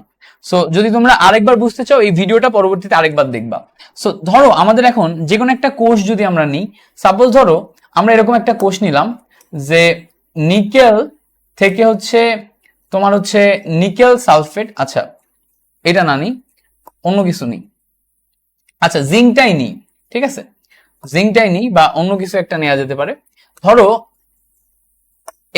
এরকম হচ্ছে হইলো যে আয়রন, ঠিক আছে? আয়রন সালফেটের সাথে আমরা সিলভার যোগ করলাম, করে সিলভার সালফেট প্লাস হচ্ছে আয়রন পাইলাম, সিলভার সালফেট প্লাস আয়রন পাইলাম। সো এই যে একটা কোষ নিলাম, এই কোষে যদি ভালো করে খেয়াল করে দেখো, আয়রনে প্রথমে +2 ছিল, পরে আয়রনে 0 হয়ে গেছে। আর এখানে সিলভারে 0 ছিল, এখানে হচ্ছে সিলভার সালফেটে যে সিলভার +1 হয়। সো +1 হইলে এই জায়গাতে Ag2 করা লাগবে। সো এই জায়গাতে দেখো +1 হয়ে গেছে, সিলভার সালফেট Ag2SO4 হবে। সো এটা এরকম হলো। তাহলে ভালো করে খেয়াল করলে দেখবা 2 থেকে 0 হইছে, দ্যাট মিনস কি এখানে জারণ সংখ্যা কমছে। আর এখানে 0 থেকে 1 হইছে, এখানে জারণ সংখ্যা কি হইছে বলতো? আমাদের বৃদ্ধি পাইছে। সো যদি বৃদ্ধি পাই তাহলে এটা অ্যানোড হিসেবে কাজ করলো, আর এইটা হচ্ছে আমাদের কি ক্যাথোড হিসেবে কাজ করলো।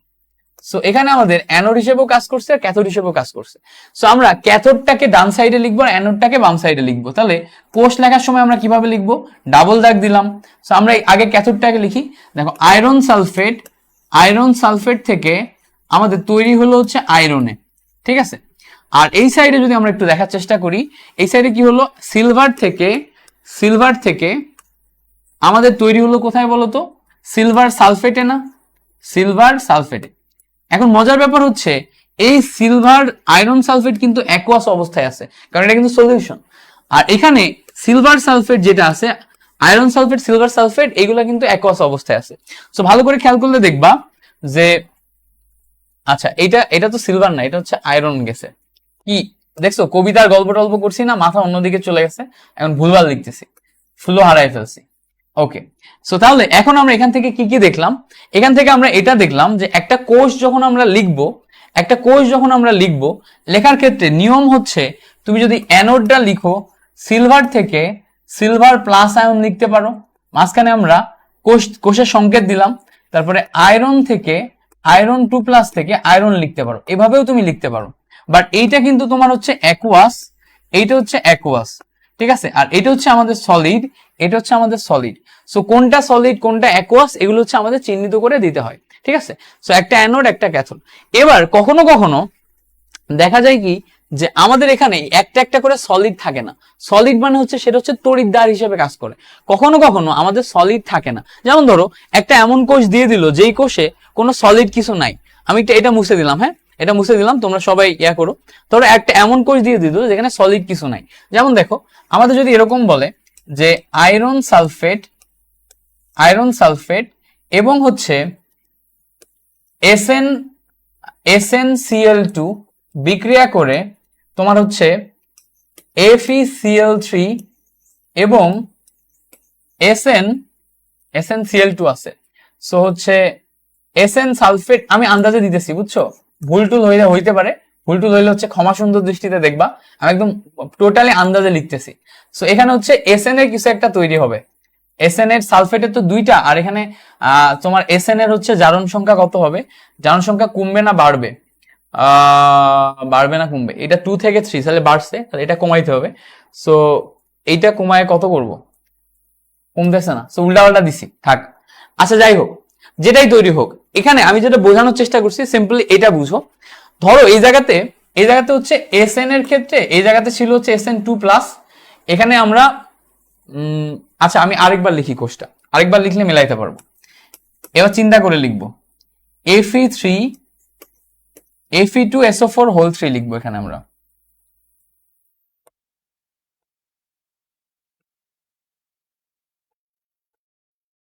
সো এখানে আমরা Fe2SO4 লিখবো, সাথে আমরা SnCl2 নিব। নেয়ার পরে এখন আমরা এই সাইডে আয়রন 3+ থেকে আয়রন 2+ যাবে। সো আয়রন 2+ যদি যাই FeCl2 যাবে, আর এইটা SnCl2 থেকে SnCl4 হবে। সো SnCl4 হলে যখন Sn এর সাথে সালফেট যাবে, সো এই জায়গাতে হচ্ছে সালফেটের কয়টা, দুইটা যাইতে হবে, যেহেতু আমাদের 4, সালফেট যাবে হচ্ছে আমাদের দুইটা। সো এখন আমাদের মিলে গেছে। এখন যেটা আমাদের মিলছে আমরা একটু দেখার চেষ্টা করি কি কি মিলছে। দেখো আমরা যদি একটু ভালো করে বোঝার চেষ্টা করি, এই জায়গাতে আয়রনের জারণ সংখ্যা +3, এখানে আয়রনের জারণ সংখ্যা +2, এখানে আমাদের এই Sn এর জারণ সংখ্যা হচ্ছে +2, আর এখানে আমাদের Sn এর জারণ সংখ্যা হচ্ছে +4। সো আমরা যদি একটু মেলানোর চেষ্টা করি, 3 থেকে 2 হলো, আর এখানে দেখো 2 থেকে 4 হলো, 3 থেকে 2 হলো আর 2 থেকে 4 হলো, তাহলে এখানে কমছে না। এটা যদি কমে তাহলে এটা হচ্ছে তোমার ক্যাথোড হিসেবে কাজ করছে, এটা যেহেতু বাড়ছে এটা অ্যানোড হিসেবে কাজ করছে। সো আমরা অ্যানোডের সংকেতটা আগে লিখি। সো আমরা আগে দাগ দিলাম, অ্যানোডের সংকেত যদি লিখি, দেখো SnCl2 এটা থেকে SnSO4 এটাতে পরিণত হয়েছে। আর অপোজিটে আমাদের দেখো Fe2SO4 এত কঠিনটা তোমাকে দিবে না, আমি কঠিন করে দিলাম, ঠিক আছে। এইটা থেকে FeCl2 তে পরিণত হয়েছে। সো এখানে প্রত্যেকেই সলিউশন অবস্থায় আছে, কেউ ধাতু অবস্থায় নেই। প্রত্যেকেই যদি সলিউশন অবস্থায় থাকে তাহলে এখানে তুমি যদি ভেঙে ফেললে দেখো Sn2+ থেকে Sn4+ এ যাবে। সো এও সলিউশন অ্যাকুয়াস অবস্থায় আছে, এও অ্যাকুয়াস অবস্থায় আছে, ঠিক আছে, দাগ দিলাম। এখানে দেখো আয়রন 3+ থেকে আয়রন 2+ অবস্থায় যাবে। দেখো এও হচ্ছে অ্যাকুয়াস অবস্থায় আছে, এও হচ্ছে আমাদের অ্যাকুয়াস অবস্থায় আছে। তাহলে এও যদি অ্যাকুয়াস অবস্থায় থাকে, তাহলে এখানে আমাদের তড়িৎদ্বারকে আমাদের বেসিক কোষ সংকেত লেখার ক্ষেত্রে দুইটা সলিড আর দুইটা লিকুইড থাকতে হয়, দুইটা সলিড দুইটা অ্যাকুয়াস থাকতে হয়। তার মানে আমাদের কোষ সংকেত লেখার ক্ষেত্রে তড়িৎদ্বার থাকতে হয়। তো এখানে আমাদের কোনো তড়িৎদ্বার নাই। যদি কোথাও তড়িৎদ্বার না থাকে তখন আমরা এখানে সাইডে প্লাটিনাম তড়িৎদ্বার নিই। সো যদি এখানে তড়িৎদ্বার না থাকে তখন আমাদের এখানে প্লাটিনামকে অ্যাজ এ তড়িৎদ্বার হিসেবে নিতে হবে। অর্থাৎ আমরা যদি একটা কোষ নিই, ঠিক আছে, 2 প্রকোষ্ঠ বিশিষ্ট কোষ নিই, এর ভিতরে দুইটা আলাদা আলাদা সলিউশন আমরা নিছি, বাট এই সলিউশনে আলাদা কোনো তড়িৎদ্বার নাই, তখন আমাদের তড়িৎদ্বার হিসেবে এখানে প্লাটিনাম তার ব্যবহার করা হয়েছে। সো এখানে আমাদের কি ব্যবহার করা হয়েছে, প্লাটিনাম তার তড়িৎদ্বার হিসেবে ব্যবহার করা হয়েছে। সো দ্যাট ওয়াজ দা হচ্ছে থিং যেটা আমাদের কোষ সংকেত লেখার নিয়ম কিভাবে জানতে হয় বুঝতে হয় সেটা ছিল। সো আশা করি তোমাদের ক্লিয়ার হয়ে গেছে কোষ সংকেত কিভাবে লিখতে হবে। এই টাইপের এমসিকিউ করবা, জাস্ট এইটুকু মনে রাখবা যে বামে অ্যানোড ডানে ক্যাথোড বসে, বামে অ্যানোড বসাইতে পারলে ডানে ক্যাথোড বসাইতে পারলে তুমি ইজিলি মেলাইতে পারবা। আর অ্যানোডে হয় অক্সিডেশন, ক্যাথোডে হয় রিডাকশন। সো অক্সিডেশন রিডাকশন নিয়ে ডিটেইল কথাবার্তা ব্যাখ্যা আমি করে ফেলছিলাম। ওকে, দ্যাটস গ্রেট। সো আমরা এখন পরবর্তী অংশে যাব, পরবর্তী অংশে যাই। সো আমাদের পরবর্তী অংশ, ক্লাসের পরবর্তী অংশ যদি একটু দেখার চেষ্টা করি, ক্লাসের পরবর্তী অংশ যদি একটু দেখার চেষ্টা করি, আমাদের পরবর্তী অংশে আছে হচ্ছে লবণ সেতু। পরবর্তী অংশে কি আছে? লবণ সেতু। সো লবণ সেতু এই ব্যাপারটা কি, যখন আমরা গ্যালভানিক কোষ নিব বা ড্যানিয়েল সেল টাইপের কিছু নিব, তখন ওখানে বিদ্যুৎ উৎপাদন হবে। গ্যালভানিক কোষ বা ড্যানিয়েল সেল টাইপের কিছু যদি নিই, সেখানে আমাদের বিদ্যুৎ উৎপাদন হবে। আর যখন আমাদের বিদ্যুৎ উৎপাদন হয়, তখন প্রবলেম যেটা হয়, বিদ্যুৎ উৎপাদন হলে প্রবলেম যেটা হয় যে এটা অসামঞ্জস্য একটা বিক্রিয়া হয়, যেই বিক্রিয়া তোমার হচ্ছে অর্ধেক হইতে হইতে থেমে যায়। সো যদি অর্ধেক হইতে হইতে থেমে যায় তাহলে তো ব্যাপারটা হইল না। সো তখন ওই বিক্রিয়াটাকে পরিপূর্ণভাবে চালানোর জন্য আমাদের কি করতে হয়? ব্যালেন্স করতে হয়। ঠিক আছে, ইমব্যালেন্সড অবস্থায় থাকে ওটাকে ব্যালেন্স করতে হয়। সাপোজ ধরো এই সাইডে একটা পাত্র, এই সাইডে একটা পাত্র, এখানে আমাদের অ্যানোড আছে আর এখানে আমাদের ক্যাথোড আছে। সো এখন এখান থেকে আমাদের তার দিয়ে কানেক্টেড করা আছে। এখন যদি এটা থেমে যায় বিক্রিয়া তাহলে তো হবে না, আমাদের এটাকে কন্টিনিউয়াস যদি করতে হয় তখন আমরা মাঝখানে কন্টিনিউয়াস করার জন্য একটা সেতু ব্যবহার করি, লবণ সেতু। ঠিক আছে, সেতু ব্যবহার করি লবণ সেতু। লবণ সেতুর কাজ কি? লবণ সেতুর কাজ হচ্ছে বিক্রিয়াটাকে যাতে থেমে না যায় সেজন্য পর্যাপ্ত পরিমাণে আয়ন সাপ্লাই দেয়া। সো এই লবণ সেতুতে আমরা কয়েকটা জিনিস ব্যবহার করি যেটা আমাদের এমসিকিউতে আসে, যেমন হচ্ছে ammonium cyanide, NH4 ammonium chloride, potassium chloride, তারপর হচ্ছে পটাশিয়াম নাইট্রেট। ঠিক আছে, এই টাইপের কয়েকটা যৌগ আছে যেগুলো হচ্ছে আমরা লবণ সেতুতে ব্যবহার করি। যারা অধিক তড়িৎ বিশ্লেষ্য তাদেরকে আমরা লবণ সেতুতে ব্যবহার করি। ঠিক আছে, সো লবণ সেতুতে কাদের কাদের ব্যবহার করা হয় একটু বইতে লবণ সেতু সম্পর্কে পড়বা, এটা ক নম্বর খ নম্বর এমসিকিউ এই জায়গাগুলোতে চলে আসে। সো তোমরা লবণ সেতু সম্পর্কে কয়েকটা লাইন বইতে যেগুলো দেয়া আছে এটা হচ্ছে আমাদের মুখস্থ করবা। এরপর আসো আমাদের পরবর্তী টপিক হচ্ছে তড়িৎ চালক বল। ঠিক আছে, তড়িৎ চালক বল হচ্ছে আমাদের পরবর্তী টপিক। সো আমরা এখন তড়িৎ চালক বল সম্পর্কে পড়াশোনা করব। তড়িৎ চালক বল। সো তড়িৎ চালক বল মানে কি? তড়িৎ চালক বল মানে হচ্ছে একটা কোষকে চালানোর জন্য যেই বলের প্রয়োজন পড়ে সেটা হচ্ছে আমাদের ওই কোষের তড়িৎ চালক বল। সো তড়িৎ চালক বল এটা বের করার দুইটা ওয়ে আছে, দুইটা ওয়ে আছে। একটা ওয়ে হচ্ছে প্রমাণ অবস্থায়। ঠিক আছে, একটা ওয়ে কি? একটা ওয়ে হচ্ছে প্রমাণ অবস্থায়, আরেকটা ওয়ে হচ্ছে অপ্রমাণ অবস্থায়। সো প্রমাণ অবস্থায় তড়িৎ চালক বল, আর আরেক সাইডে আছে হচ্ছে আমাদের অপ্রমাণ অবস্থায় তড়িৎ চালক বল। সো তোমাকে যদি কোথাও প্রমাণ এবং অপ্রমাণ অবস্থায় দুইটাতেই তড়িৎ চালক বল বের করতে বলে, দুইটাতে বের করার নিয়ম হচ্ছে দুই রকম। প্রমাণ অবস্থায় বলতে কি বোঝায়? যখন আমাদের কন্ডিশন দেয়া থাকবে এরকম যে 0 degree centigrade temperature, 1 atmospheric pressure. ঠিক আছে, so 0 degree centigrade temperature, 1 atmospheric pressure, এই টাইপের কিছু যখন আমাদের দেয়া থাকবে তখন সেটা হচ্ছে আমাদের প্রমাণ অবস্থা। আর যদি আমাদের অন্য যে কোনো প্রেসার, টেম্পারেচার, ভলিউম এগুলা যে কোনোটা দেয়া থাকে তখন যে কোনো অবস্থা হচ্ছে অপ্রমাণ অবস্থা। তো আমি এটাকে প্রমাণ অবস্থা, যে কোনো অবস্থা বলি। যে কোনো অবস্থা মিন্স হচ্ছে যে কোনো প্রেসার, টেম্পারেচার, ভলিউম দেয়া থাকতে পারে। বাট যদি প্রমাণ অবস্থায় বলে তাহলে 0 degree centigrade temperature, 1 atmospheric pressure. ঠিক আছে, এই টাইপের তোমার একটা স্ট্যান্ডার্ড কন্ডিশন থাকবে। সো স্ট্যান্ডার্ড কন্ডিশন থাকলে সেটা হচ্ছে প্রমাণ অবস্থায়। এখন আমরা প্রমাণ অবস্থায় কোষ বিভব বের করা শিখবো। তার আগে এখান থেকে আমরা প্রমাণ অবস্থার জন্য ফর্মুলা শিখে যাই। সো প্রমাণ অবস্থার জন্য আমাদের কোষ বিভব বের করার ফর্মুলা হচ্ছে ই নট সেল, মনে রাখবো আমরা, E naught cell equals to E naught oxidation plus E naught reduction. অর্থাৎ অ্যানোডে যেহেতু অক্সিডেশন ঘটে, অ্যানোডের ই নট এবং ক্যাথোডের ই নট দুইটা যোগফল করলেই আমরা প্রমাণ অবস্থায় তড়িৎ চালক বল বা ই নট সেল বের করতে পারি। আর যদি আমরা অপ্রমাণ অবস্থায় বা যে কোনো অবস্থায় বের করতে চাই তাহলে আমরা কি করব? তাহলে আমরা এখানে ব্যবহার করব হচ্ছে নারনস্ট ইকুয়েশন। কি ইকুয়েশন? নারনস্ট ইকুয়েশন। তো নার্নস্ট ইকুয়েশন নিয়ে আমরা এই ক্লাসের শেষের দিকে কথা বলবো। আপাতত এখন আমরা এই ইকুয়েশনটা নিয়ে কথা বলি যে E naught cell equals to E naught ox plus E naught reduction, এটা কিভাবে করতে হয়। সো দেখো, আমরা যদি একটু দেখার চেষ্টা করি, এই পর্যন্ত যদি বুঝে থাকি, তাহলে আমরা হচ্ছে এই পেজটাকে মুছে দিব, দেন আমরা হচ্ছে এই জায়গাতে আরেকটু ডিটেল ব্যাখ্যা করব। দেখো, আমাদের ধরো একটা কোষ দিয়ে দিল, জিঙ্ক প্লাস কপার সালফেট বিক্রিয়া করে জিঙ্ক সালফেট প্লাস কপার তৈরি করছে, এবং আমাদের বলে দিছে যে জিঙ্ক থেকে জিঙ্ক টু প্লাস হইতে আমাদের হচ্ছে ই নট সেল কত, ই নট সেল হচ্ছে প্লাস 0.76, আর আমাদের এটাও বলে দিছে যে কপার থেকে কপার টু প্লাস হইতে এই জায়গাতে ই নট সেল হচ্ছে বলে দিছে যে -0.34, এটা আমাদের এরকম র্যান্ডম ভ্যালু বলে দিছে। এখন এইটা যেহেতু প্রমাণ অবস্থায় বলছে, আমাদের বলে দিবে যে প্রমাণ অবস্থায়, সো প্রমাণ অবস্থায় যেহেতু বলছে, এখান থেকে আমাদের বের করতে হবে যে প্রমাণ অবস্থায় কোষ বিভব কত। সো প্রমাণ অবস্থায় কোষ বিভব বের করার ফর্মুলা কি, E naught cell equals to E naught oxidation plus হচ্ছে ই নট রিডাকশন,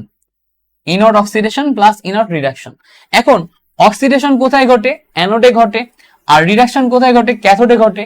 তো আমরা এখানে একটু চেক করব যে এখানে অক্সিডেশন কার ঘটছে। দেখো তো, জিঙ্ক থেকে জিঙ্ক টু প্লাস পরিণত হয়েছে না, তাহলে জিঙ্কে অক্সিডেশন হলো, আর কপার টু প্লাস থেকে কপারে পরিণত হয়েছে, তার মানে কি কপারের রিডাকশন হলো। সো আমরা যদি দেখি জিঙ্কে অক্সিডেশন, কপারে রিডাকশন হয়েছে, তাহলে এইটা অ্যানোড হিসেবে কাজ করলো, এটা ক্যাথোড হিসেবে কাজ করলো। তাহলে আমরা এখন এই জায়গাতে সিম্পল ই নট এর ক্ষেত্রে এভাবে লিখতে পারি, জিঙ্ক থেকে জিঙ্ক টু প্লাস মানে কি অক্সিডেশন, প্লাস কপারের ক্ষেত্রে দেখো E naught copper two plus থেকে কপার মানে হচ্ছে রিডাকশন। সো জিঙ্ক থেকে zinc two plus, copper two plus থেকে কপার, এটা। এখন দেখো তো, আমাদের জিঙ্ক থেকে জিঙ্ক টু প্লাস এর ভ্যালুটা অলরেডি দেয়া আছে না, দেয়া আছে, সেটা কত বলতো 0.76। সো এখান থেকে আমরা যদি বসাই 0.76, এবার দেখো তো এখানে কপার থেকে কপার টু প্লাস এর ভ্যালু দেয়া না, কপার থেকে কপার টু প্লাস এর ভ্যালু কত দেয়া বলতো -0.34, ঠিক আছে। বাট আমাদের এখানে বসাতে হবে কপার টু প্লাস থেকে কপারের ভ্যালু। দেখো তো এই দুইটা জিনিস কি এক, দেখো তো কপার থেকে কপার টু প্লাস আর কপার টু প্লাস থেকে কপার, দুইটা জিনিস কিন্তু এক না, একটা আরেকটার উল্টা। সো উল্টায় যদি আমাদের ভ্যালুটা লিখতে হয়, তখন আমাদের ভ্যালুটা এই ভ্যালুর অপোজিট চিহ্নের হয়ে যাবে, অর্থাৎ এইটা হচ্ছে বিজারণ বিভব, এইটা হচ্ছে জারণ বিভব, আর এটা হচ্ছে বিজারণ বিভব। তো জারণ বিভবকে যদি বিজারণ বিভব করতে হয়, সামনে একটা এক্সট্রা মাইনাস দিতে হয়। তাহলে এখানে অলরেডি একটা মাইনাস আছে, সামনে আরেকটা এক্সট্রা মাইনাস দিলে মাইনাসে মাইনাসে প্লাস হয়ে গেল। সো প্লাস হয়ে গেলে আমাদের এখানে ভ্যালু আসবে হচ্ছে 0.34। সো 0.34 হলে এখন দুইটা যোগ করব, করলে আমরা ভ্যালু পাবো হচ্ছে 1.1 ভোল্ট। আমরা ভ্যালু কত পাবো 1.1 volt. So that's it. So এইভাবে আমরা কি করি, আমরা প্রমাণ অবস্থায় জারণ বিভব, বিজারণ বিভব এবং এই দুইটা সমন্বয়ে কোষ বিভব বের করা শিখি। তাহলে আরেকবার বলি, আমরা কি করি, আমরা এইভাবে হচ্ছে প্রমাণ অবস্থায় কোষ বিভব বের করা শিখি। এখন প্রমাণ অবস্থায় কোষ বিভব যদি আমরা বের করতে জানি, তখন আমরা প্রমাণ অবস্থায় আরো একটা জিনিস শিখবো, সেটা হচ্ছে পাত্রে রাখা যাবে কিনা। তো পাত্রে রাখা যাবে কিনা এই টাইপের ম্যাথ কি তোমরা দেখছো? একটু আমাকে কমেন্টে জানাও তো, যে পাত্রে রাখা যাবে কিনা এই টাইপের ম্যাথ তোমরা দেখছো কিনা। এই টাইপের ম্যাথ খুবই কমন, এটা খুবই আসে, ঠিক আছে, ওকে, এটা খুবই কমন, এটা খুবই আসে, পাত্রে রাখা যাবে কিনা এইটা খুবই আসে। সো যেহেতু পাত্রে রাখা যাবে কিনা এটা যেহেতু খুবই আসে, আমরা এটা নিয়ে এখন একটু ডিটেল কথা বলি। এবং এই পাত্রে রাখা যাবে কিনা এটা হচ্ছে গ নম্বরে তুমি একসেট কোশ্চেনে গ নম্বরে তুমি পাবা 3 মার্কের। সো আমরা পাত্রে রাখা যাবে কিনা এই ম্যাথ কিভাবে করতে হবে একটু দেখবো। দেখো, পাত্রে রাখা যাবে কিনা, যখনই আমরা পাত্রে রাখা যাবে কিনা সেই ম্যাথ করব, তখন আমরা ওখানে কি করব, প্রথমে আমরা পাত্র আইডেন্টিফাই করব। পাত্র তো চিনো, পাত্র মানে কি, পাত্র মানে হচ্ছে ওই যে বিয়ে পড়ানোর সময় ছেলে যে থাকে তাকেই তো পাত্র বলে। সো যেহেতু ছেলে যে থাকে তাকে পাত্র বলে, তো আমাদের পাত্র আইডেন্টিফাই করতে হবে। পাত্র যদি আমরা আইডেন্টিফাই করতে পারি, তাহলে পাত্রকে আমরা বলবো হচ্ছে অ্যানোড, ঠিক আছে, অ্যানোড। আর অন্য যে থাকবে তাকে আমরা বলবো কি বলতো, তাকে আমরা বলবো হচ্ছে ক্যাথোড, অর্থাৎ পাত্রীকে আমরা বলবো হচ্ছে ক্যাথোড। সো পাত্রকে বলবো অ্যানোড আর পাত্রীকে বলবো কি ক্যাথোড। এখন ধরো তোমাকে আমি এরকম বললাম যে টিনের পাত্রে তোমার হচ্ছে কপার সালফেটের দ্রবণ, টিনের পাত্রে কপার সালফেটের দ্রবণ। এর মানে কি, পাত্রকে বিয়ে কে করবে, বিয়ে করবে হচ্ছে টিন। সো পাত্র হচ্ছে আমাদের টিন, ভালো করে বুঝবা। টিনের পাত্রে যদি বলে তাহলে পাত্র হচ্ছে আমাদের টিন, আর দ্রবণ হচ্ছে আমাদের কপার সালফেট। তার মানে এই যে পাত্রটা এইটা টিন বা এসএন দিয়ে তৈরি, আর এর ভিতরে যে দ্রবণ আছে সে হচ্ছে কপার সালফেট। তার মানে আমাদের পাত্রকে যদি অ্যানোড ধরতে হয়, দ্যাট মিনস টিন হবে হচ্ছে অ্যানোড, আর অন্য যেটা থাকবে যেমন কপার সালফেটের দ্রবণ সে হবে ক্যাথোড। অর্থাৎ যদি আমরা কোষ বিক্রিয়া দেখি, টিন থেকে SN4+, এটা হচ্ছে অ্যানোডের বিক্রিয়া হবে। আর ক্যাথোডের বিক্রিয়া কি হবে, ক্যাথোডের বিক্রিয়া অপোজিটটা হবে, কপার 2+ থেকে কপার। সো এইটা দেখেই কিন্তু আমরা বলে দিতে পারলাম। তাহলে আমাদের ট্রিকটা কি, ট্রিকটা হচ্ছে যে পাত্র তাকে আমরা অ্যানোড ধরবো, অন্যটাকে ক্যাথোড ধরবো, ধরে আমরা এখান থেকে অনায়াসে ম্যাথ করে ফেলতে পারবো। এখন দেখো যদি তাই হয় তাহলে আমরা একটা ম্যাথ করি। দেখো তো আমরা একটা ম্যাথ দেখতে পাচ্ছি কিনা।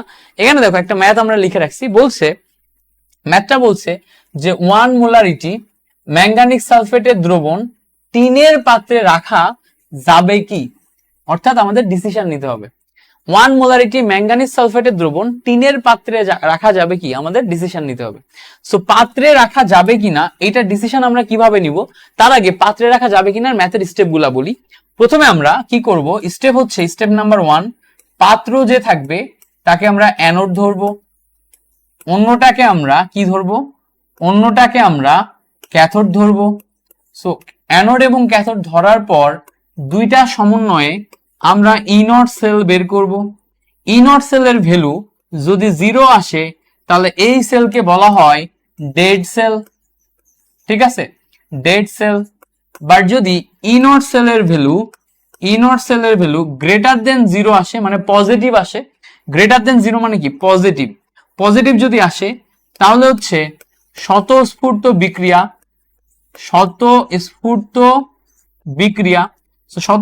বিক্রিয়া যদি হয় তাহলে ব্যাপারটা হবে কি, দেখো আগে স্লাইডে যাই। স্বতঃস্ফূর্ত বিক্রিয়া যদি হয় তাহলে এই দ্রবণটা এই পাত্রের সাথে একা একাই বিক্রিয়া করবে। পাত্রের সাথে যদি একা একাই বিক্রিয়া করে তাহলে এখান থেকে টিন যে এখানে বিক্রিয়া করবে না। তাহলে টিন যে যদি বিক্রিয়া করে তাহলে পাত্রের ক্ষয় হয়ে যাবে না। ধরো তুমি একটা পাত্রের ভিতরে অন্য কিছু একটা রাখছো, যদি পাত্রটাই ওই দ্রবণের সাথে বিক্রিয়া করা শুরু করে তাহলে পাত্র তো ক্ষয় হয়ে যাবে, পাত্রের তো থাকবে না। যদি পাত্র ক্ষয় হয়ে যায় তাহলে পাত্র নষ্ট হয়ে যাবে, এবড়ো থেবড়ো হয়ে যাবে। তাহলে যদি স্বতঃস্ফূর্ত বিক্রিয়া হয় তাহলে পাত্র নষ্ট হয়ে যাবে। যদি পাত্র নষ্ট হয়ে যায় তাহলে এই কেসের ক্ষেত্রে পাত্রে রাখা যাবে না।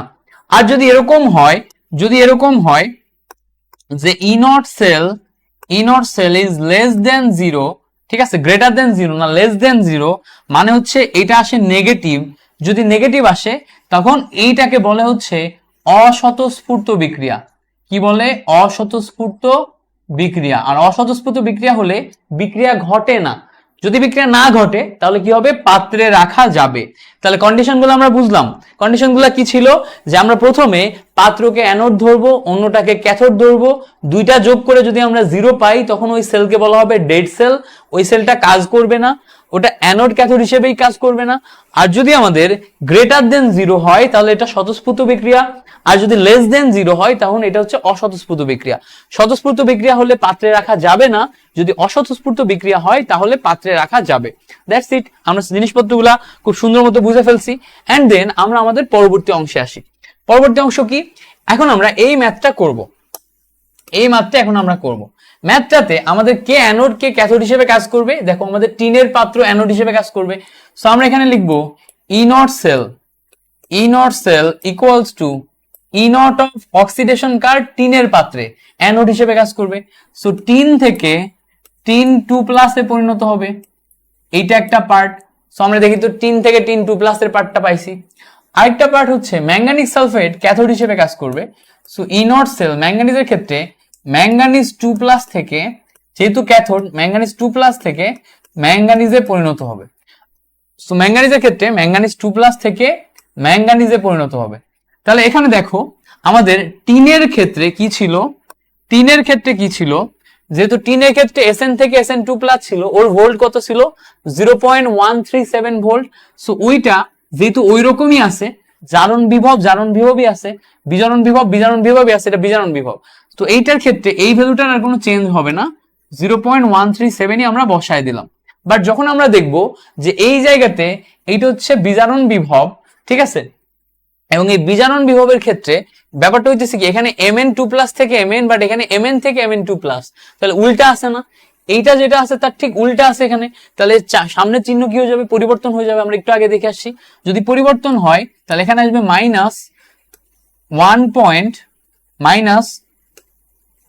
মাইনাস কি আসবে, -1.18 ভোল্ট, -1.18 ভোল্ট। সো এখান থেকে ক্যালকুলেশন করলে কত আসতেছে একটু আমরা দেখি। ক্যালকুলেশন করলে আই গেস -0.9 সামথিং ভোল্ট আসতেছে। এখন বলো তো ভ্যালুটা পজিটিভ না নেগেটিভ? ভ্যালুটা হচ্ছে আমার নেগেটিভ ভ্যালু। যেহেতু ভ্যালুটা নেগেটিভ ভ্যালু, তাহলে এটা কি নেগেটিভে আসতেছে। নেগেটিভে আসলে বিক্রিয়া কি স্বতঃস্ফূর্ত না অস্বতঃস্ফূর্ত? বিক্রিয়া অস্বতঃস্ফূর্ত। যদি বিক্রিয়া অস্বতঃস্ফূর্ত হয়, যদি বিক্রিয়া হয়, তাহলে এই টিনের পাত্রে দ্রবণটি রাখা যাবে। ঠিক আছে, টিনের পাত্রে দ্রবণটি রাখা যাবে। সো এখন তোমরা যারা যারা এই পর্যন্ত বুঝতে পেরে গেছো, তোমরা একটু কমেন্টে জানাও। ওকে, হ্যাঁ, সুবর্ণা আর তাসপিয়া উত্তর দিছে। আমার কাছে যেহেতু ক্যালকুলেটর নাই, আমি আন্দাজে বলছি। মাইনাস কত উত্তর লিখছো তোমরা? মাইনাস হচ্ছে 1.043। হ্যাঁ, এইটাই হচ্ছে আমাদের কারেক্ট অ্যান্সার, এটা না। সো তাহলে বিক্রিয়াটা হচ্ছে আমাদের অস্বতঃস্ফূর্ত, অর্থাৎ আমরা শেষের লাইনে আমরা ডিসিশন নিব যে পাত্রে রাখা যাবে। শেষের লাইনে আমরা কি ডিসিশন নিব? পাত্রে রাখা যাবে। সো এই পাত্রে রাখা যাবে কি যাবে না, সেই ডিসিশনটা কিন্তু আমাদের দিতে হবে। ডিসিশনটা দেওয়ার জন্য আমাদের 1 মার্ক বরাদ্দ থাকবে। ঠিক আছে, সো আমরা শেষ লাইনে ডিসিশন দিব। এইটা হচ্ছে আমাদের একটা ব্যাপার। ওকে,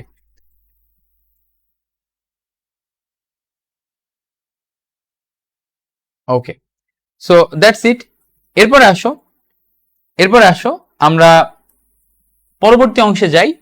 পরবর্তী অংশে যদি যাই, সো এখানে আমাদের আশাফুর একটা জিনিস জিজ্ঞেস করছে যে ভাইয়া বিজারণ মান দিয়ে আমরা হচ্ছে ক্যাথোড বা অ্যানোড এইটা কিভাবে বের করব।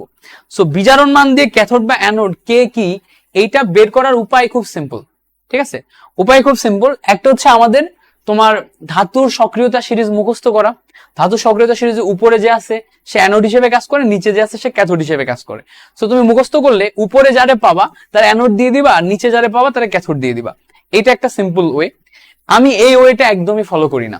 ঠিক আছে, কারণ আমি একটা জিনিস দেখছি যে এই টাইপের ম্যাথ গুলা খুব কম আসে, যেখানে আমার আলাদা করে ভ্যালু দেয়া থাকে, যেই ভ্যালু দেখে আমার হচ্ছে যে বলা থাকে না যে কোনটা অ্যানোড কোনটা ক্যাথোড। ম্যাক্সিমাম ক্ষেত্রে আমরা অ্যানোড ক্যাথোড বুঝতে পারি। যেমন দেখো আমাদের পাত্রে রাখার ম্যাথ আসে, পাত্রে রাখার ম্যাথের ক্ষেত্রে আমরা কোনটা অ্যানোড কোনটা ক্যাথোড বলতে পারি।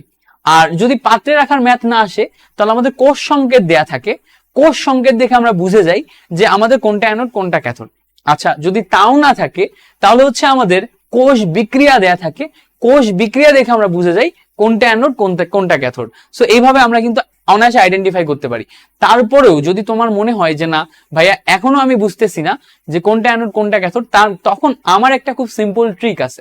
ট্রিকটা কি দেখো, তোমার হচ্ছে ধাতু সক্রিয়তা সিরিজের উপর থেকে নিচে আসলে দেখবা যে উপরের অংশে আমাদের বিজারণ ঘটে। ঠিক আছে, আর উপরের অংশে হচ্ছে জারণ ঘটে, আই গেস উপরের অংশে জারণ ঘটে আর নিচের অংশে বিজারণ ঘটে, সামথিং লাইক দ্যাট। সো উপরের অংশে যদি জারণ ঘটে, সো আমাদের, আচ্ছা আমি একটু মুছে দিলাম। সো এই যে উপরের অংশে যেইগুলো অংশটা ঘটবে, উপরের অংশে ধরো হচ্ছে জিঙ্ক থেকে জিঙ্ক 2+ হইছে। সো এই জিঙ্ক থেকে জিঙ্ক 2+ এর জন্য উপরে আমাদের যেই ভ্যালুটা থাকবে, সেই ভ্যালুটা হচ্ছে তোমার জারণ বিভব। তো জারণ বিভবের ভ্যালু আসবে উপরের জন্য পজিটিভ, সাপোজ ধরো হচ্ছে 0. কত দিলাম আমরা হচ্ছে 76। আর নিচে আমাদের বিজারণের জন্য যে ভ্যালুটা থাকবে সে বিজারণের জন্য ভ্যালুটা ধরো সিলভার প্লাস থেকে সিলভার, বিজারণের জন্য এখানকার ভ্যালু হবে হচ্ছে পজিটিভ, ধরো 0.76। তো ভালো করে খেয়াল করলে দেখবা এইটা এই জায়গাতে পজিটিভ কখন, বিজারণের জন্য পজিটিভ। এর মানে কি, এর সাথে যা হওয়ার ছিল তাই হইছে বলে এটা পজিটিভ, আর এর সাথে যা হওয়ার ছিল সেটা হইছে বলে এটা পজিটিভ। যদি কখনো কোনো ভ্যালু নেগেটিভ আসে তার মানে হচ্ছে এর সাথে যেটা হওয়ার ছিল তার উল্টাটা হইছে। এর সাথে যদি জারণ হওয়ার কথা ছিল তাহলে বিজারণ হইছে, এর সাথে যদি বিজারণ হওয়ার কথা ছিল তার উল্টা হইছে, জারণ হইছে। সো এইটা দেখে কোনটা জারণ হবে আর কোনটা বিজারণ হবে এটা অনায়াসে বলে দেওয়া যায়। ঠিক আছে, কোনটা জারণ হবে কোনটা বিজারণ হবে অনায়াসে বলে দেওয়া যায়। তার মাধ্যমে আমরা হচ্ছে আইডেন্টিফাই করতে পারি যে কোনটা অ্যানোড কোনটা ক্যাথোড, মানে কোনটা উপরে যাবে আর কোনটা নিচে যাবে। ঠিক আছে, কোনটা উপরে যাবে কোনটা নিচে যাবে এটা আমরা অনায়াসে আইডেন্টিফাই করতে পারি। আরেকটা উপায় হচ্ছে ধাতু সক্রিয়তা সিরিজ। সো ধাতু সক্রিয়তা সিরিজ নিয়ে আজকে আমরা ডিটেল আলোচনা করব না, কারণ হচ্ছে ধাতু সক্রিয়তা সিরিজ থেকে তোমার অ্যাডমিশনে একটা এমসিকিউ কোশ্চেন আসে অ্যাডমিশনে, এটাও খুব রেয়ার। আমি ধরো বিগত কয়েক বছর যাবত অ্যাডমিশনে তোমার হচ্ছে ইয়ার কোশ্চেন সলভ করাচ্ছি, তোমার কোশ্চেন ব্যাংক সলভ ক্লাস নিই আমি হিউজ পরিমাণে। সো এই টাইপের জায়গাগুলো থেকে কোশ্চেন খুব কম আসতে দেখি, আর যেগুলো কম আসে ওগুলো আমি আবার কেন জানি আস্তে আস্তে আস্তে ভুলে যাই, আবার প্র্যাকটিসে থাকে না। সো এই অংশটা তেমন একটা আমি দেখি নাই, বাট তোমাদের যদি জেনুইনলি প্রয়োজন পড়ে আমি হচ্ছে এই জিনিসটার একটা সুন্দর ব্যাখ্যামূলক ভিডিও দিয়ে তোমাদেরকে বুঝাই দিব, সমস্যা নেই। সো আজকে আমরা যেই ফ্লোতে ছিলাম সেই ফ্লোতেই ক্লাসটা নিব এবং কন্টিনিউ করব। সো আমাদের ফ্লোটা এরপরে আমরা পরবর্তী অংশে যাব, ফ্লোর পরবর্তী অংশে যাব। পরবর্তী অংশে কি আছে দেখো, আমাদের আরেকটা ম্যাথ আছে। ম্যাথটা কি বলছে, জিঙ্ক 2+ এর ঘনমাত্রা 0.1 মোল পার লিটার, কপার 2+ আয়নের ঘনমাত্রা 0.002 মোল পার লিটার হলে, এটা 0.002 মোল পার লিটার হলে 25 ডিগ্রি সেন্টিগ্রেড তাপমাত্রায় ইএমএফ হিসাব করো। সো দেখো আমাদের আলাদা আলাদা ঘনমাত্রা দিয়ে দিছে, আলাদা আলাদা ঘনমাত্রা দিয়ে দিয়ে আমাদেরকে ইএমএফ হিসাব করতে বলছে। সো যখনই আমাদের এরকম কন্ডিশন দিয়ে দিবে যে ইএমএফ হিসাব করতে বলবে, তখন আমাদের নার্নস্ট ইকুয়েশন দিয়ে করতে হবে। কারণ কি, আমরা জানি যে নার্নস্ট ইকুয়েশন হচ্ছে ভিন্ন ভিন্ন কন্ডিশনে আমরা ব্যবহার করি। নার্নস্ট ইকুয়েশন আমরা কি করি, ভিন্ন ভিন্ন কন্ডিশনে ব্যবহার করি। সো এরকম যখন কন্ডিশন আমাদের দিয়ে দিবে তখন আমাদের নার্নস্ট ইকুয়েশন দিয়ে ম্যাথ করতে হবে। সো নার্নস্ট ইকুয়েশন দিয়ে যদি আমাদের ম্যাথ করতে হয় আমরা কিভাবে করব? সো আমরা একটু নার্নস্ট ইকুয়েশনের পরিচয় দেখে আসি। ঠিক আছে, নার্নস্ট ইকুয়েশনের পরিচয় দেখে আসি। সো চলো আমরা নার্নস্ট ইকুয়েশনের পরিচয়টা দেখবো। সো আমাদের নার্নস্ট ইকুয়েশনের বেসিক পরিচয় হচ্ছে, আগেগুলো আমাদের সাথে সাথে খাতায় নোট করবা, আমি মুছে দিয়ে তারপরে ম্যাথ করবো। আগে নার্নস্ট ইকুয়েশন সম্পর্কে তোমাদের ধারণা দিব, তারপরে ম্যাথটা করব। সো আগে আমরা নার্নস্ট ইকুয়েশনের পরিচয় দেখি। নার্নস্ট ইকুয়েশন হচ্ছে E cell equals to E naught cell minus R T divided by N F, আর এখানে থাকে হচ্ছে লন কিউ। এইটা হচ্ছে আমাদের নার্নস্ট ইকুয়েশন। সো এখন তুমি বলবা ভাইয়া এখানে যা যা লিখলেন, কি কি লিখলেন, E cell equals to E naught cell minus R T by N F ln Q, এর অনেক কিছুই তো আমি বুঝি না। তো তুমি বুঝি না, আমি তোমাকে বুঝাই দিব, সমস্যা নেই। এই জায়গাতে দেখো ই নট সেল যে অংশটা আছে, ই নট সেল যে অংশটা আছে এইটা হচ্ছে প্রমাণ অবস্থায় সেল বিভব বা কোষ বিভব, যেটা আমরা এতক্ষণ দেখা শিখে আসছি যে প্রমাণ অবস্থায় সেল বিভব বা কোষ বিভব কাকে বলে কি। ঠিক আছে, এতক্ষণ আমরা দেখে শিখে আসছি যে প্রমাণ অবস্থায় সেল বিভব বা কোষ বিভব কাকে বলে। সো এটা হচ্ছে আমাদের প্রমাণ অবস্থায় কোষ বিভব। আর এই যে অংশটা, এই অংশটা হচ্ছে প্রমাণ অবস্থায় কোষ বিভব থেকে কতটুকু পরিমাণে বিচ্যুত হচ্ছে, প্রমাণ অবস্থায় কোষ বিভব থেকে কতটুকু পরিমাণে বিচ্যুত হচ্ছে সেই অংশটা হিসাব করি আমরা এই ইকুয়েশন দিয়ে, এবং আদর্শ থেকে বিচ্যুত অংশটা বাদ দিলে আমরা তোমার হচ্ছে ওই যে কোনো অবস্থার কোষ বিভবটা পেয়ে যাই। ঠিক আছে, এইটা হচ্ছে আমাদের এখানকার বেসিক থিওরি, যেটা ফলো করে আমরা এই ম্যাথটা করি। এখন এখানে যদি আমরা একটু পরিচয়টা দেখি, পরিচয়ের ভিতরে দেখো আমরা একটু পরিচয়গুলো বোঝার চেষ্টা করি। যেমন আমাদের আর আছে, টি আছে, এন আছে, এফ আছে, এগুলার পরিচয় তো আমরা জানি না। তো পরিচয় দেখলে আর হচ্ছে মোলার গ্যাস ধ্রুবক, যেটার ভ্যালু হচ্ছে 8.314 জুল পার মোল পার কেলভিন। ঠিক আছে, এটা কি, এটা হচ্ছে আমাদের আর এর ভ্যালু। এবার টেম্পারেচার কি, টেম্পারেচার হচ্ছে আমাদের টিটা হচ্ছে টেম্পারেচার, যেই টেম্পারেচার দেয়া থাকবে সেটা কেলভিন এককে, অর্থাৎ সেন্টিগ্রেডে দেয়া থাকবে সেটাকে কেলভিনে কনভার্ট করে নিতে হবে 273 দিয়ে যোগ করে। এরপরে এনটা কি, এনটা দেখে তুমি ভাববা ভাইয়া এন মুভি মোল, এন হচ্ছে মোল না, এন মানে হচ্ছে নাম্বার অফ ইলেকট্রন, মনে রাখবা নাম্বার অফ ইলেকট্রন এক্সচেঞ্জ, এর মানে কি কতগুলা ইলেকট্রন আদান প্রদান করে। নাম্বার অফ ইলেকট্রন এক্সচেঞ্জ, বিক্রিয়াতে কতগুলা ইলেকট্রন আদান প্রদান করে সেটাই হচ্ছে আমাদের এন। আর এফ হচ্ছে আমাদের ফ্যারাডের ধ্রুবক, সেটার ভ্যালু কত 96500 কুলম। সো এন হচ্ছে নাম্বার অফ ইলেকট্রন এক্সচেঞ্জ। এখন নাম্বার অফ ইলেকট্রন এক্সচেঞ্জ বলতে কি বোঝায় আমরা একটু বোঝার চেষ্টা করব আস্তে আস্তে ধীরে সুস্থে। আরেকটা জিনিস আছে দেখো এখানে লিখছি, সেটা হচ্ছে লন কিউ। কিউটা কি? কিউটাকে বলে হচ্ছে বাংলায় বলে হচ্ছে বিক্রিয়া অনুপাত। বিক্রিয়া অনুপাত, বিক্রিয়া অনুপাত। সো ব্যাপারটা কি? ব্যাপারটা হচ্ছে যদি আমরা একটা বিক্রিয়া দেখি, সেই বিক্রিয়ার অনুপাতকে আমরা বিক্রিয়া অনুপাত বলবো। সো আমি এতক্ষণ পর্যন্ত যা যা লিখছি এটা একটু তোমরা কাইন্ডলি খাতায় তুলে নাও, আমি এটা মুছে দিয়ে তারপরে বাকি অংশ করব। তোমরা একটু খাতায় তুলে নাও, আমি এটা মুছে দিয়ে তারপরে বাকি অংশ করব, তাহলেই তোমরা আরো ভালো বুঝবা। ঠিক আছে? সো আমরা কিউ দেখলাম, সেটা হচ্ছে বিক্রিয়া অনুপাত। সো তোমরা একটু হ্যাঁ ওকে, বিক্রিয়া অনুপাত। সো আমি এই অংশটা মুছে দিলাম দিয়ে এন্ড তোমাদের এখন আমি হচ্ছে বাকি অংশ শেখাবো। সো বিক্রিয়া অনুপাত ব্যাপারটা নিয়ে আমরা আসি। বিক্রিয়া অনুপাত কিউটা আমরা কিভাবে লিখবো এটা আমরা একটু বোঝার চেষ্টা করি। সাপোজ ধরো আমাদের কাছে একটা কোষ বিক্রিয়া দেয়া আছে, জিঙ্কের সাথে জিঙ্ক সালফেট এবং কপার সালফেট থেকে কপার, এইটা হচ্ছে আমাদের একটা কোষ বিক্রিয়া দিয়ে রাখছে। সো এই কোষ বিক্রিয়ায় ভালো করে খেয়াল করলে দেখবা জিঙ্ক 2টা ইলেকট্রন ছেড়ে দিয়ে জিঙ্ক 2+ পরিণত হয়।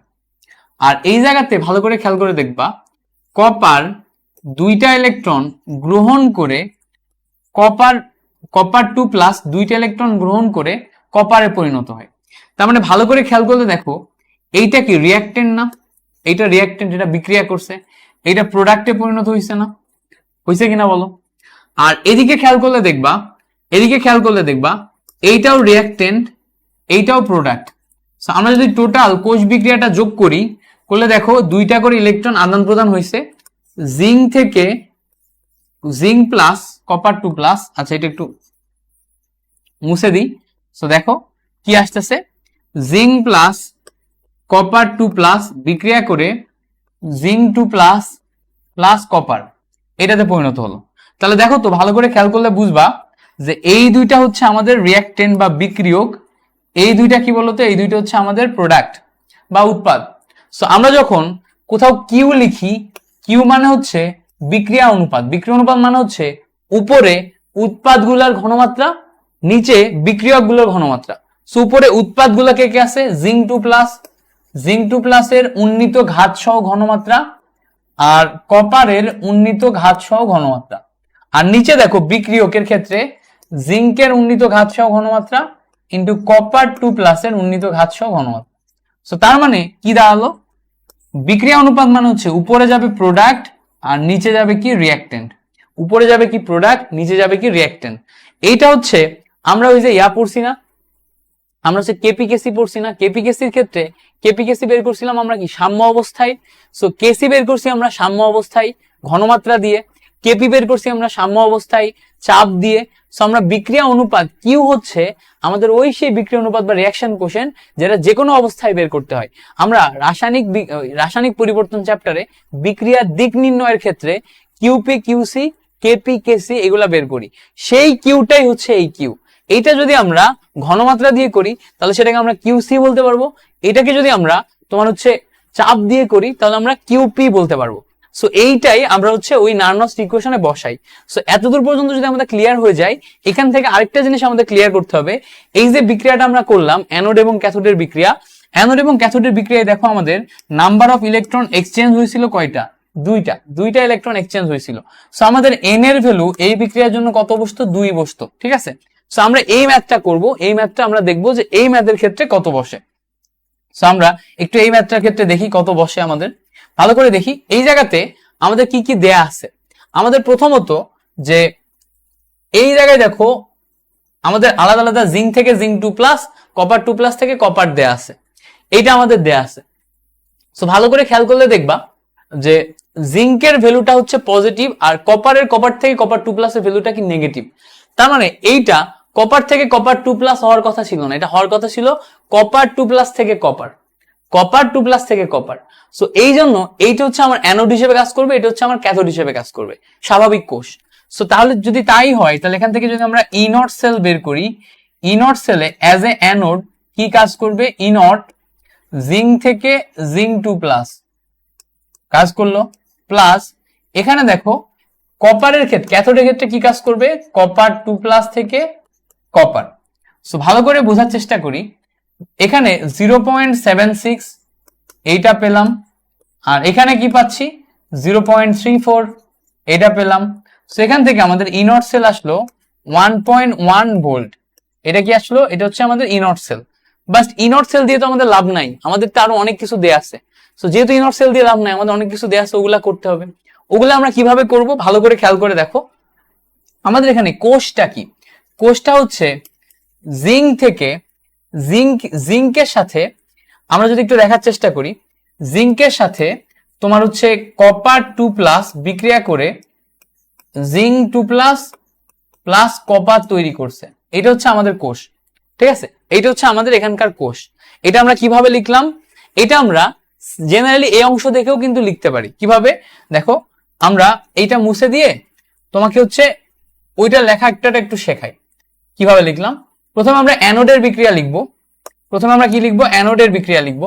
অ্যানোড দেখো, এটা অ্যানোড, অ্যানোড হিসেবে কাজ করছে।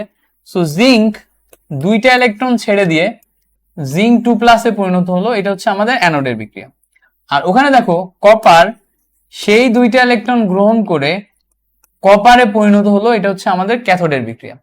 সো এইগুলা এখন যদি কাটাকাটি করি, এই দুইটা কেটে কেটে যে জিঙ্ক প্লাস কপার 2+ বিক্রিয়া করে আমাদের তৈরি করে হচ্ছে জিঙ্ক 2+ প্লাস কপার। ওকে, যদি তাই তৈরি করে, তাহলে দেখো এই জায়গা থেকে আমরা পেয়ে যাচ্ছি, এইটা হচ্ছে আমার রিয়াক্টেন্ট, এইটা রিয়াক্টেন্ট, এইটা প্রোডাক্ট, এটা প্রোডাক্ট। সো এইটা বের করার আলাদা একটা সহজ উপায় আছে। সেই সহজ উপায়টা কি, দেখো এখানে খেয়াল করলে বুঝতে পারবা, এইটা রিয়াক্টেন্ট, এইটা প্রোডাক্ট, এইটা রিয়াক্টেন্ট, এইটা প্রোডাক্ট। দেখো তো রিয়াক্টেন্ট গুলো এক সাইডে আসছে, আর প্রোডাক্ট গুলো এক সাইডে আসছে কিনা, দুই প্রোডাক্ট দেখো এক সাইডে চলে আসছে, দুই রিয়াক্টেন্ট দেখো এক সাইডে চলে আসছে। সো এইভাবে এখান থেকে বের করা যায়। এখন আমরা ই সেল বের করব, ই সেল বের করবো কিভাবে, E cell equals to E naught cell minus R T divided by N F into ln Q. Q এর ভ্যালু কি, উপরে প্রোডাক্ট নিচে রিয়াক্টেন্ট। সো প্রোডাক্ট কে কে আছে, দেখো কপার 2+ আছে আর কপার আছে। সো কপার 2+ এর ঘনমাত্রা এবং কপারের ঘনমাত্রা। সো যখনই আমাদের এরকম কোনো কিছু আসবে, ভালো করে খেয়াল করলে দেখবা এইটা হচ্ছে অ্যাকুয়াস, এইটা হচ্ছে সলিড, এইটা অ্যাকুয়াস আর এটা হচ্ছে সলিড। তো যখনই আমাদের এরকম কপার আসবে, মানে সলিড আসবে, সলিডের ক্ষেত্রে আমরা ঘনমাত্রাকে 1 ধরি। যে কোনো সলিডের ক্ষেত্রে বা বিশুদ্ধর ক্ষেত্রে আমরা ঘনমাত্রাকে 1 ধরি। সো এই প্রোডাক্ট আমরা উপরে লিখলাম, নিচে আমরা এখন রিয়াক্টেন্ট লিখবো। সো রিয়াক্টেন্ট যদি আমরা লিখি, এটা এটা কপার না, এটা হচ্ছে জিঙ্ক। ঠিক আছে, এটা জিঙ্ক, এই সাইডে জিঙ্ক ছিল না, জিঙ্ক। সো নিচে এখন আমরা রিয়াক্টেন্ট লিখলে দেখো জিঙ্কের জন্য আমরা 1 ধরবো, আর কপার 2+ এর ঘনমাত্রাকে আমরা নিচে লিখবো। যদি এই লিখতে পারি, দেন এখন আমরা এই উপরের লাইনটাতে খেয়াল করব। সো আমরা ই নট সেলের ভ্যালু 1.1 বসিয়েছিলাম, আর এর ভ্যালু আমরা জানতাম হচ্ছে 8.314। টেম্পারেচার দেখো 25°C টেম্পারেচার ছিল, তার মানে কত, 298 কেলভিন। দেখো নাম্বার অফ ইলেকট্রন এক্সচেঞ্জ হয়েছিল কয়টা, 2টা করে ইলেকট্রন এক্সচেঞ্জ হয়েছিল। অ্যান্ড দেন 2টা করে ইলেকট্রন এক্সচেঞ্জ হওয়ার পরে আমাদের কাছে আর কি থাকতেছে, আমাদের কাছে আর থাকতেছে হচ্ছে, ভালো করে খেয়াল করে দেখবা, ভালো করে খেয়াল করলে দেখবা আর থাকতেছে হচ্ছে ই এফ, তাই না, এন এফ বা এফ এর ভ্যালু হচ্ছে 965। আচ্ছা এটা এরকম করে জুম ইন জুম আউট করা যায়। 9, এটা কাঁপতেছে কেন,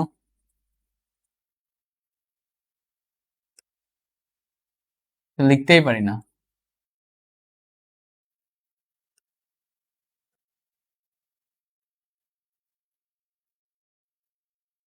ওকে, সো 965 দূর।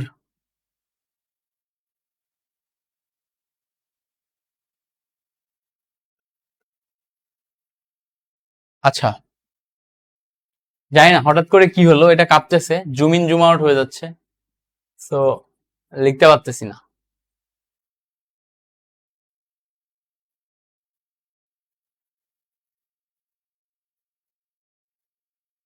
বুঝছো, এতদিন যাবত এর থেকে ক্লাস নিতেছি, নিয়ে তারপরে আমার এই অবস্থা। আমি তো ধরো টেমি স্কুলে দীর্ঘদিন যাবত ক্লাস নিতেছি, তো তারপরে এই অবস্থা যে এগুলোর সাথে অ্যাডজাস্ট করতে পারতেছি না। এটা হচ্ছে একটা নতুন অ্যাপ, যে অ্যাপে আমি ক্লাস নিতেছি। বেসিক্যালি আমি হচ্ছে তোমার ওই ম্যাকের নোটে ক্লাস নিই, আর হচ্ছে তোমার পাওয়ার পয়েন্টে ক্লাস নিই, এই দুইটা জিনিসে ক্লাস নিয়ে নিয়ে আমি অভ্যস্ত। এইটা হচ্ছে মাই ভিউ বোর্ড বলে একটা অ্যাপ। এই অ্যাপের যে ইন্টারফেসটা আছে এটা একটু বেশ আজগুবি টাইপের ইন্টারফেস, বুঝছো, উল্টা পাল্টা সব কাজ কাম করা যায়, পেন গুলাও খুব একটা সুবিধার না।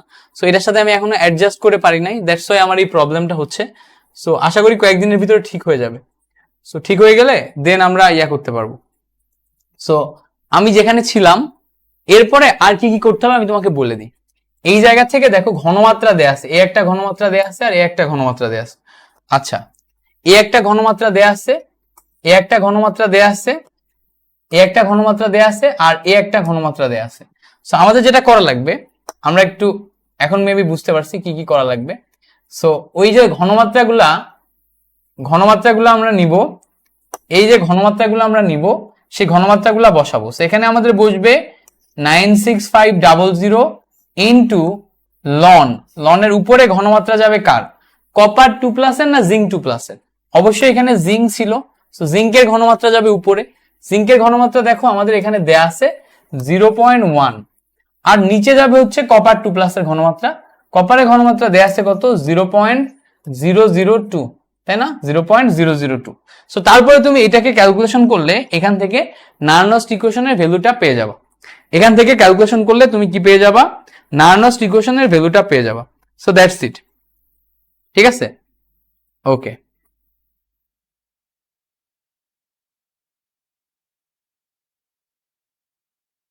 আফিফা তিশা বলছে, ভাইয়া আপনার চুল তো সিল্কি। আমার ভাইয়া অনেক চুল পড়ে যাচ্ছে, কি করব বলেন। আমারও তো চুল পড়ে, আমারও চুল পড়ে যায়, এবং হচ্ছে অনেক বেশি চুল পড়ে। এই জন্য আমি যেটা করি, আমি হচ্ছে শ্যাম্পু একটু কম করি। তোমার ধরো সপ্তাহে একদিন করি, ট্রাই করি যে সপ্তাহে একদিন করার। যদি আমি খুব বেশি বাইরে ঘোরাঘুরি করি, অনেক বেশি ধুলাবালি যায়, সেক্ষেত্রে সর্বোচ্চ 2 দিন, কিন্তু 2-এর উপরে আমি করি না। কারণ যত বেশি শ্যাম্পু করি, আমি খেয়াল করে দেখছি শ্যাম্পু করলে চুল বেশি পড়ে। আর এই তো, আর আলাদা করে তেমন কোনো যত্ন টত্ন নিই না। আমি বাসায় গেলে, মানে আমি আমার গ্রামের বাসায় গেলে, আমার আম্মু জোর করে মাথায় তেল দিয়ে দেয়, সরিষার তেল হাবি যাবি। বাট আমি জেনারেলি মাথায় অন্য কিছু দিই না, খালি শ্যাম্পুই করি, বুঝছো। তো এছাড়া আমি আলাদা করে কোনো ট্রিক অ্যাপ্লাই করি না। ধরো আমার এই যে সিল্কি সিল্কি চুল হচ্ছে আমার আব্বু আম্মুর জন্য, আব্বু আম্মু দুজনেরই চুল অনেক সিল্কি, যার কারণে আমার এরকম হয়েছে। আমার ছোট ভাই যে, ওর চুল আরো বেশি সিল্কি। তো এই আর কি। সো ভ্যালুটা আসছে কত, 1.05 ভোল্ট। ওকে, 1.05 ভোল্ট, এটা হচ্ছে আমাদের ভ্যালু। ওকে, সো এই পর্যন্ত পড়ার পরে আমাদের আশা করি যে এই জায়গা থেকে যে সমস্ত টপিকগুলা থেকে কোশ্চেন আসে, যেমন দেখো ফ্যারাডের প্রথম সূত্র থেকে কোশ্চেন আসে, কোষ সংকেত লেখা থেকে আমাদের হচ্ছে এমসিকিউ আসে, নার্নস থেকে আমাদের কোশ্চেন আসে, আর পাত্রে রাখা যাবে কিনা এই জায়গা থেকে আমাদের কোশ্চেন আসে। যেই জায়গাগুলো থেকে আমাদের নর্মালি এইচএসসি তে কোশ্চেন আসে, প্রত্যেকটা জায়গা আমি দেখিয়ে দিয়েছি। এরপরে আমাদের এখান থেকে আর কি কি টপিক তুমি পড়বা, সেটা হচ্ছে তোমার হচ্ছে তড়িৎদ্বার পড়বা, প্রমাণ তড়িৎদ্বার, ঠিক আছে। সো তোমার হচ্ছে স্ট্যান্ডার্ড, আরে আমি ওয়ার্ডগুলো ভুলে গেলাম কেন। সো আর কয়েকটা জিনিসপত্র আছে যেগুলো তোমাকে পড়তে হবে। সো ওই জিনিসপত্রগুলো সম্পর্কে আমি তোমাকে বলে দিব, ঠিক আছে, ইনশাল্লাহ তোমাদের বলে দিব। তোমরা একটু এই চ্যাপ্টারের শেষে তড়িৎ রসায়নের মেইন বইয়ে যে এমসিকিউ গুলো আছে, ওই এমসিকিউ গুলা একটু সলভ করে ফেলবা। আমি চেষ্টা করবো আজকে ওই এমসিকিউ গুলার রেকর্ডেড ভিডিও রেকর্ড করে যাওয়ার। যদি যাইতে পারি তাহলে কালকে তোমাদের ক্লাস দিয়ে দিতে পারবো, আর যদি না যাইতে পারি তাহলে কালকে বা পরশুদিন তোমাদের আমি ক্লাস দিব, ঠিক আছে। সো ওই এমসিকিউ গুলা তুমি যদি কভার করো তাহলে লাভ কি হবে আমি তোমাকে বলি। মেইন বইয়ের ভিতরে অনেক ইনফরমেশন, সিলেবাসে সবকিছু নাইও, সো সবকিছু তোমার তো পড়া লাগবে না, কিন্তু তোমাকে তো এমসিকিউ প্র্যাকটিস করতে হবে। তাহলে এমসিকিউ ওই মেইন বইয়ের শেষে যেগুলো আছে এগুলোই তুমি যদি কমপ্লিট করে ফেলো, সো মেইন বইয়ের ওই চ্যাপ্টারের পরে যে এমসিকিউ গুলো আছে এগুলা থেকেই তুমি কমন পেয়ে যাবা। আর স্পেসিফিক ভাবে এই টাইপ গুলা তুমি যদি শিখে যাও, এরপরে তুমি এখান থেকে কি করবা, এখান থেকে আর 5 সেট সিকিউ করবা, এখান থেকে আর 5 সেট সিকিউ করবা, আর হচ্ছে ওই মেইন বইয়ের শেষের হচ্ছে এমসিকিউ কভার করবা, মানে 5টা সিকিউ সলভ করবা আর মেইন বইয়ের এমসিকিউ গুলো আবার কভার করবা।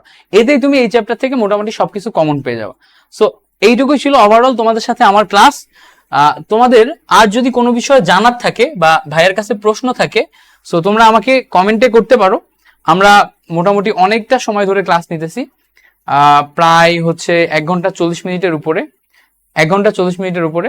সো আমরা প্রায় ক্লাসের শেষের দিকে আসছি। তোমাদের যদি স্পেসিফিক ভাবে কোনো প্রশ্ন থাকে কমেন্টে করতে পারো, আমি ইনশাল্লাহ ওগুলার উত্তর দিয়ে ক্লাসটি লাইভটি আজকের মতো এখানেই শেষ করব।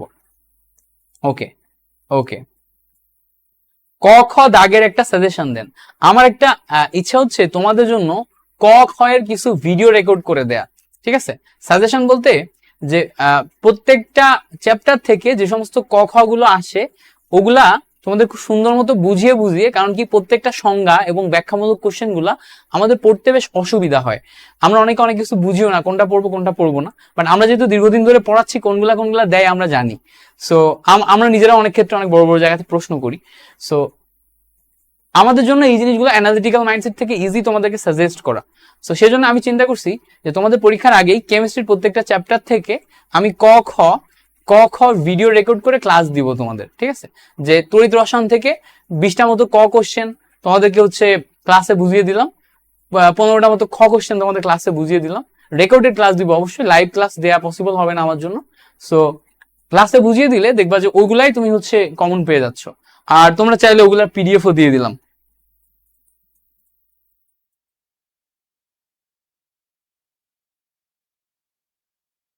আচ্ছা, আফিফা বলছে ভাইয়া ইয়াটা আগেও পড়া ছিল বাট মনে থাকে না। সো প্রবলেম হইতেছে যেটা তোমার মনে থাকে না, কারণ হচ্ছে তুমি পর্যাপ্ত পরিমাণে প্র্যাকটিস করো না। ধরো আমি যা যা তোমাদের আজকে শেখালাম এগুলো তুমি সব দেখছো, বাট প্র্যাকটিস তো করো নাই। প্র্যাকটিস করতে গেলে প্রত্যেকটা জিনিস তুমি আমার থেকে বুঝে নেওয়ার পরে একা একা প্র্যাকটিস করা শিখবে, একা একা বারবার লিখে লিখে প্র্যাকটিস করবা যে কোনটা কি হবে কোনটা কি হবে কোনটা কি হবে কোনটা কি হবে। প্রত্যেকটা যদি তুমি একা একা বুঝে বুঝে লিখে লিখে প্র্যাকটিস করো, then it will be much more better. এটা আরো অনেক বেটার হবে। তুমি দেখবা যে আস্তে আস্তে তুমি এটাতে একটা পারফর্ম লেভেলে যাচ্ছ।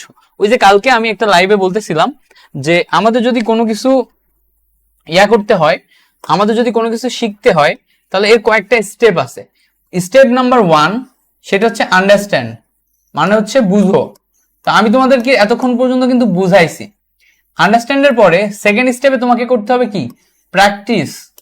প্র্যাকটিস অনেক বেশি লিখে লিখে প্র্যাকটিস করতে হবে, দেন তুমি পারফর্ম করতে পারবা, ঠিক আছে? সো এই 3টা স্টেপ তুমি যদি ফলো না করো তাহলে দেখবা যে কখনোই তুমি পড়াশোনা করে ফ্রুটফুল কিছু করতে পারতেছো না। সো এই স্টেপগুলোকে বলা হচ্ছে UPP, understand, practice and then perform. So এই কয়েকটা স্টেপ একটু তোমাকে মেনটেন করতে হবে, আন্ডারস্ট্যান্ড, প্র্যাকটিস, পারফর্ম। তাহলে দেখবা যে তোমার জন্য জিনিসপত্রগুলো অনেক বেশি ফ্রুটফুল হইতেছে, ঠিক আছে? সো এই পর্যন্তই ছিল। সো তোমাদের সাথে আমি আজকে লাইভটা খুব বেশি দীর্ঘায়িত করতেছি না। তোমাদের সাথে দেখা হবে পরবর্তী কোনো একটি ক্লাসে। পরবর্তী ক্লাস হয়তো কালকে নিতে পারবো না। যদি পরবর্তী পার্ট লাগে, তোমাদের পরবর্তী পার্ট লাগবে না। পরবর্তী পার্টে যদি সিকিউ সলভ করে আরো কোশ্চেন সলভ দেখাই, তো লাইভ ক্লাসটা আমি তোমাদের পরশুদিন নিতে পারি। আমার এক্সাম থাকবে পরশুদিন নিতে পারি। টাইম এবং অন্যান্য জিনিসপত্রগুলো আমি তোমাদের জানিয়ে দিব। সো তোমাদের সাথে পরবর্তী ক্লাসে দেখা হবে। ততক্ষণ পর্যন্ত ভালো থাকো, সুস্থ থাকো। আল্লাহ হাফেজ, আসসালামু আলাইকুম। আমি লাইভটা আজকের মতো এই পর্যন্ত শেষ করছি।